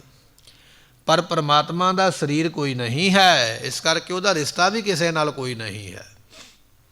ਨਾ ਉਹ ਕਿਸੇ ਦਾ ਪੁੱਤਰ ਹੈ, ਨਾ ਉਹ ਕਿਸੇ ਦਾ ਬਾਪ ਹੈ, ਨਾ ਉਹ ਕਿਸੇ ਦਾ ਮਿੱਤਰ ਹੈ, ਨਾ ਉਹ ਕਿਸੇ ਦਾ ਭਰਾ ਹੈ। ਇਹਨਾਂ ਸਾਰੀਆਂ ਗੱਲਾਂ ਤੋਂ, ਰਿਸ਼ਤੇਦਾਰੀਆਂ ਤੋਂ ਪਰੇ ਹੈ। ਸਗਲੇ ਸੈਲ ਉਪਾਏ ਸਮਾਏ। ਇਹ ਜਿੰਨੇ ਵੀ ਸੈਲ ਪਹਾੜ ਨੇ ਪਰਮਾਤਮਾ ਨੇ ਪੈਦਾ ਕੀਤੇ। ਇੱਕ ਸਮਾਂ ਆਵੇਗਾ ਇਹ ਸਾਰੇ ਪਹਾੜ ਸਮਾ ਵੀ ਜਾਣਗੇ, ਖਤਮ ਵੀ ਹੋ ਜਾਣਗੇ, ਰਹਿਣਗੇ ਨਹੀਂ। ਇਹ ਸਮੇਂ ਸਮੇਂ 'ਤੇ ਪਰਬਤ ਟੁੱਟਦੇ ਰਹਿੰਦੇ ਨੇ। ਅੱਜ ਫਲਾਣਾ ਦੀਪ ਟੁੱਟ ਗਿਆ, ਅੱਜ ਫਲਾਣਾ ਪਹਾੜ ਟੁੱਟ ਗਿਆ। ਉਹ ਬਣਾਉਣ ਵਾਲਾ ਵੀ ਉਹ ਆਪ ਹੀ ਹੈ, ਉਹਦੇ ਹੁਕਮ ਦੇ ਵਿੱਚ ਹੀ ਫਿਰ ਟੁੱਟਦੇ ਰਹਿੰਦੇ, ਉਹਦੇ ਵਿੱਚ ਹੀ ਸਮਾ ਜਾਂਦੇ। ਫਿਰ ਫਰਮਾਉਂਦੇ ਹਨ, ਸਗਲੇ ਸੈਲ ਪਾਏ ਸਮਾਏ। ਸੈਲ ਤੋਂ ਭਾਵ ਹੈ ਸੁਖੈਨ ਹੀ। ਪਰਮਾਤਮਾ ਵਾਸਤੇ ਪਰਬਤ ਬਣਾਉਣੇ ਕੋਈ ਔਖਾ ਕੰਮ ਨਹੀਂ ਹੈ, ਉਹਦੇ ਵਾਸਤੇ ਬੜੇ ਸੌਖੇ ਨੇ ਪਰਬਤ ਬਣਾਉਣੇ, ਅਤੇ ਢਾਉਣੇ ਵੀ ਉਹਦੇ ਵਾਸਤੇ ਕੋਈ ਔਖੇ ਨਹੀਂ। ਝਾਟੀ ਢਾ ਸਕਦਾ ਹੈ, ਝਾਟੀ ਬਣਾ ਸਕਦਾ ਹੈ, ਐਸੀ ਉਸ ਦੀ ਸਮਰੱਥਾ ਹੈ। ਅਲਖ ਨਾ ਲਖਣਾ ਜਾਈ ਹੈ। ਅਲਖ ਨਾ ਲਖਣਾ ਜਾਈ ਹੈ। ਪਰਮਾਤਮਾ ਅਲਖ ਹੈ। ਅਲਖ ਤੋਂ ਭਾਵ ਕੋਈ ਉਹਦਾ ਵਰਣਨ ਨਹੀਂ ਕਰ ਸਕਦਾ ਹੈ, ਕੋਈ ਉਹਦੀ ਪੂਰੀ ਜਾਣਕਾਰੀ ਨਹੀਂ ਰੱਖ ਸਕਦਾ ਹੈ। ਥੋੜ੍ਹੀ ਬਹੁਤੀ ਜਾਣਕਾਰੀ ਸਾਨੂੰ ਹੈ, ਜਿੰਨੀ ਕੁ ਆਪਾਂ ਗੁਰਬਾਣੀ ਪੜ੍ਹ ਲੈਂਦੇ ਹਾਂ, ਜਿੰਨੇ ਕੁ ਆਪਾਂ ਗ੍ਰੰਥ ਪੜ੍ਹ ਲੈਂਦੇ ਹਾਂ, ਜਿੰਨਾ ਕੁ ਆਪਾਂ ਇਤਿਹਾਸ ਸੁਣ ਲੈਂਦੇ ਹਾਂ, ਇੰਨੀ ਕੁ ਜਾਣਕਾਰੀ ਹੈ। ਪਰ ਜੇ ਕੋਈ ਬੰਦਾ ਕਹੇ ਨਾ ਵੀ ਮੈਂ ਪੂਰੀ ਜਾਣਕਾਰੀ ਪਰਮਾਤਮਾ ਦੀ ਦੇ ਆਵਾਂਗਾ, ਲੈ ਆਵਾਂਗਾ, ਨਹੀਂ, ਪੂਰਨ ਤੌਰ 'ਤੇ ਵਰਣਨ ਹੋ ਹੀ ਨਹੀਂ ਸਕਦਾ ਹੈ। ਉਹ ਅਲਖ ਹੈ। ਨਾ ਲਖਣਾ ਜਾਈ ਹੈ, ਉਹਨੂੰ ਲਖਿਆ ਨਹੀਂ ਜਾ ਸਕਦਾ। ਗੁਰੂ ਨਾਨਕ ਦੇਵ ਮਹਾਰਾਜ ਸਾਹਿਬ ਜੀ ਅਕਾਲ ਪੁਰਖ ਦੇ ਦਰਬਾਰ ਸੱਚਖੰਡ ਪਹੁੰਚੇ ਨਾ, ਅਤੇ ਉੱਥੇ ਫਿਰ ਮਹਾਰਾਜ ਜੀਆਂ ਨੇ ਵਡਿਆਈ ਕੀਤੀ ਅਕਾਲ ਪੁਰਖ ਦੇ। ਜਦੋਂ ਦੁਨੀਆ 'ਤੇ ਆਏ, ਬੇਬੇ ਨਾਨਕੀ ਜੀ ਨੇ ਪੁੱਛਿਆ, ਕਹਿਣ ਲੱਗੇ, ਭਰਾ ਸਤਿਗੁਰੂ ਜੀ, ਤੁਸੀਂ ਅਕਾਲ ਪੁਰਖ ਦਾ ਦਰਸ਼ਨ ਕਰਕੇ ਆਏ ਹੋ, ਦਰ ਵੇਖ ਕੇ ਆਏ ਹੋ, ਸਾਨੂੰ ਵੀ ਉਹਦੇ ਦਰ ਦੀ ਸ਼ੋਭਾ ਦੱਸੋ ਵੀ ਕਿਸ ਤਰ੍ਹਾਂ ਦੀ ਹੈ। ਬੇਬੇ ਨਾਨਕੀ ਜੀ ਦਾ ਬਚਨ ਸੁਣ ਕੇ ਨਾ ਆਪਣੀ ਵੱਡੀ ਭੈਣ ਦਾ, ਤੇ ਮਹਾਰਾਜ ਨੇ ਫਿਰ ਸ਼ਬਦ ਆਖਿਆ, ਸੋ ਦਰ ਕਿਹਾ ਸੋ ਘਰ ਕਿਹਾ, ਜਿਤਬੈ ਸਰਬ ਸੰਭਾਲੇ। ਇਹ 3 ਵਾਰੀ ਸ਼ਬਦ ਆਇਆ ਗੁਰੂ ਗ੍ਰੰਥ ਸਾਹਿਬ ਦੇ ਵਿੱਚ, ਅਤੇ 3 ਵਾਰੀਆਂ ਦੇ ਵਿੱਚੋਂ 1 ਵਾਰੀ ਇਹ ਉਦੋਂ ਰਚਿਆ ਸੀ ਜਦੋਂ ਬੇਬੇ ਨਾਨਕੀ ਨੇ ਸਵਾਲ ਕੀਤਾ। ਸਤਿਗੁਰੂ ਉਹਦੇ ਦਰਬਾਰ ਦੀ ਸਿਫਤ ਕਰਦੇ ਪਏ, ਉਹਦਾ ਦਰ ਇਸ ਤਰ੍ਹਾਂ ਦਾ ਹੈ, ਉਹਦਾ ਦਰ ਇਸ ਤਰ੍ਹਾਂ ਦਾ ਹੈ। ਅਤੇ ਸਭ ਤੋਂ ਥੱਲੇ ਜਾ ਕੇ ਫਿਰ ਬਚਨ ਆਖਿਆ, ਹੋਰ ਕੇਤੇ ਤੁਧਨੋ ਗਾਵਨ, ਸੇ ਮੈਂ ਚਿਤ ਨ ਆਵਨ, ਨਾਨਕ ਕਿਆ ਵਿਚਾਰੇ। ਸਾਡੀ ਵਿਚਾਰ ਤੋਂ ਵੀ ਉਹ ਪਰੇ ਹੈ। ਜਿੰਨਾ ਕੁ ਵਰਣਨ ਕੀਤਾ ਇੰਨਾ ਕੋਈ ਠੀਕ ਹੈ, ਜੇ ਮੁਕੰਮਲ ਤੌਰ 'ਤੇ ਆਖੀਏ ਤਾਂ ਉਹਦਾ ਵਰਣਨ ਹੋ ਹੀ ਨਹੀਂ ਸਕਦਾ ਹੈ। ਗੁਰੂ ਨਾਨਕ ਦੇਵ ਪਾਤਸ਼ਾਹ ਨੇ ਵੀ ਇਹ ਬਚਨ ਲਿਖਿਆ ਹੈ। ਮਹਾਰਾਜ ਕਹਿੰਦੇ ਅਲਖ ਨਾ ਲਖਣਾ ਜਾਈ ਹੈ। ਉਹ ਅਲਖ ਹੈ ਭਾਈ, ਉਹਨੂੰ ਲਖਿਆ ਨਹੀਂ ਜਾ ਸਕਦਾ ਹੈ। ਸਮੇਂ ਦੀ ਸਮਾਪਤੀ, ਭੁੱਲਾਂ ਦੀ ਮੁਆਫੀ ਦਿਓ ਸੱਜਣ, ਅਸੀਂ ਸੜੀਆਂ ਸਾਹਿਬ ਸਿਓ ਮੇਲੋ। ਵੇਦ ਕਤੇਬੀ ਭੇਦ ਨਾ ਜਾਤਾ, ਨਾ ਤਿਸ ਮਾਤ ਪਿਤਾ ਸੁਤ ਭਰਾਤਾ। ਸਗਲੇ ਸੈਲ ਉਪਾਏ ਸਮਾਏ, ਲੱਖ ਨਾ ਲਖਣਾ ਜਾਈ ਹੈ। ਵਾਹਿਗੁਰੂ ਜੀ ਕਾ ਖਾਲਸਾ, ਵਾਹਿਗੁਰੂ ਜੀ ਕੀ ਫਤਿਹ। ਸਾਧ ਸੰਗਤ ਜੀ, ਬੇਨਤੀ ਹੈ ਕਿ 23 ਤਰੀਕ ਨੂੰ ਢਾਡੀ ਦਰਬਾਰ ਆਪਣੇ ਗੁਰਦੁਆਰਾ ਸਾਹਿਬ ਵਿਖੇ ਹੋ ਰਿਹਾ, ਸ਼ਾਮ ਦੇ ਦੀਵਾਨ ਦੇ ਅੰਦਰ। ਨਾਲ ਆਪ ਸੰਗਤਾਂ ਵਾਸਤੇ ਗੁਰੂ ਕੇ ਲੰਗਰ ਵੀ ਤਿਆਰ ਹੋਣਗੇ। ਆਪ ਸੰਗਤਾਂ ਨੇ ਵੱਧ ਤੋਂ ਵੱਧ ਹਾਜ਼ਰੀਆਂ ਭਰਨੀਆਂ। 25 ਤਰੀਕ ਨੂੰ ਅਖੰਡ ਪਾਠ ਸਾਹਿਬ ਪ੍ਰਾਰੰਭ ਹੋਣਗੇ। ਨਾਲ ਨਿਸ਼ਾਨ ਸਾਹਿਬ ਦੇ ਚੋਲਾ ਸਾਹਿਬ ਦੀ ਸੇਵਾ 25 ਤਰੀਕ ਨੂੰ ਹੋਵੇਗੀ। ਨਾਲ ਹੀ ਅੰਮ੍ਰਿਤ ਸੰਚਾਰ ਜਿਹੜਾ ਹੈ ਉਹ 25 ਤਰੀਕ ਨੂੰ ਹੋ ਰਿਹਾ ਆਪਣੇ ਗੁਰਦੁਆਰਾ ਸਾਹਿਬ ਵਿਖੇ। ਆਪ ਸੰਗਤਾਂ ਨੇ ਲਾਹੇ ਲੈਣ ਦੀ ਕਿਰਪਾਲਤਾ ਕਰਨੀ। 26 ਤਰੀਕ ਨੂੰ ਨਗਰ ਕੀਰਤਨ ਜਿਹੜੇ ਹਨ ਉਹ ਗੁਰਦੁਆਰਾ ਸਾਹਿਬ ਤੋਂ ਰਵਾਨਾ ਹੋਣਗੇ। ਸਵੇਰੇ 9 ਵਜੇ ਦਾ ਸਮਾਂ ਹੈ। ਅਤੇ ਇਸੇ ਤਰ੍ਹਾਂ 27 ਤਰੀਕ ਨੂੰ ਅਖੰਡ ਪਾਠ ਸਾਹਿਬ ਜੀਆਂ ਦੇ ਭੋਗ ਪਾਏ ਜਾਣਗੇ। ਉਪਰੰਤ ਦਰਬਾਰ ਸਜਣਗੇ। ਹਜ਼ੂਰੀ ਜਥੇ ਤੇ ਬਾਹਰੋਂ ਆਏ ਹੋਏ ਜਥੇ ਆਪ ਸੰਗਤਾਂ ਨੂੰ ਗੁਰੂ ਦਾ ਜਸ ਸਰਵਣ ਕਰਵਾਉਣਗੇ। ਲੰਗਰ 3 ਦਿਨ ਆਪ ਸੰਗਤਾਂ ਵਾਸਤੇ ਤਿਆਰ ਹੋਵੇਗਾ। ਆਪ ਸੰਗਤਾਂ ਨੇ ਵੱਧ ਤੋਂ ਵੱਧ ਹਾਜ਼ਰੀਆਂ ਭਰਨ ਦੀ ਕਿਰਪਾਲਤਾ ਕਰਨੀ। ਵਾਹਿਗੁਰੂ ਜੀ ਕਾ ਖਾਲਸਾ, ਵਾਹਿਗੁਰੂ ਜੀ ਕੀ ਫਤਿਹ।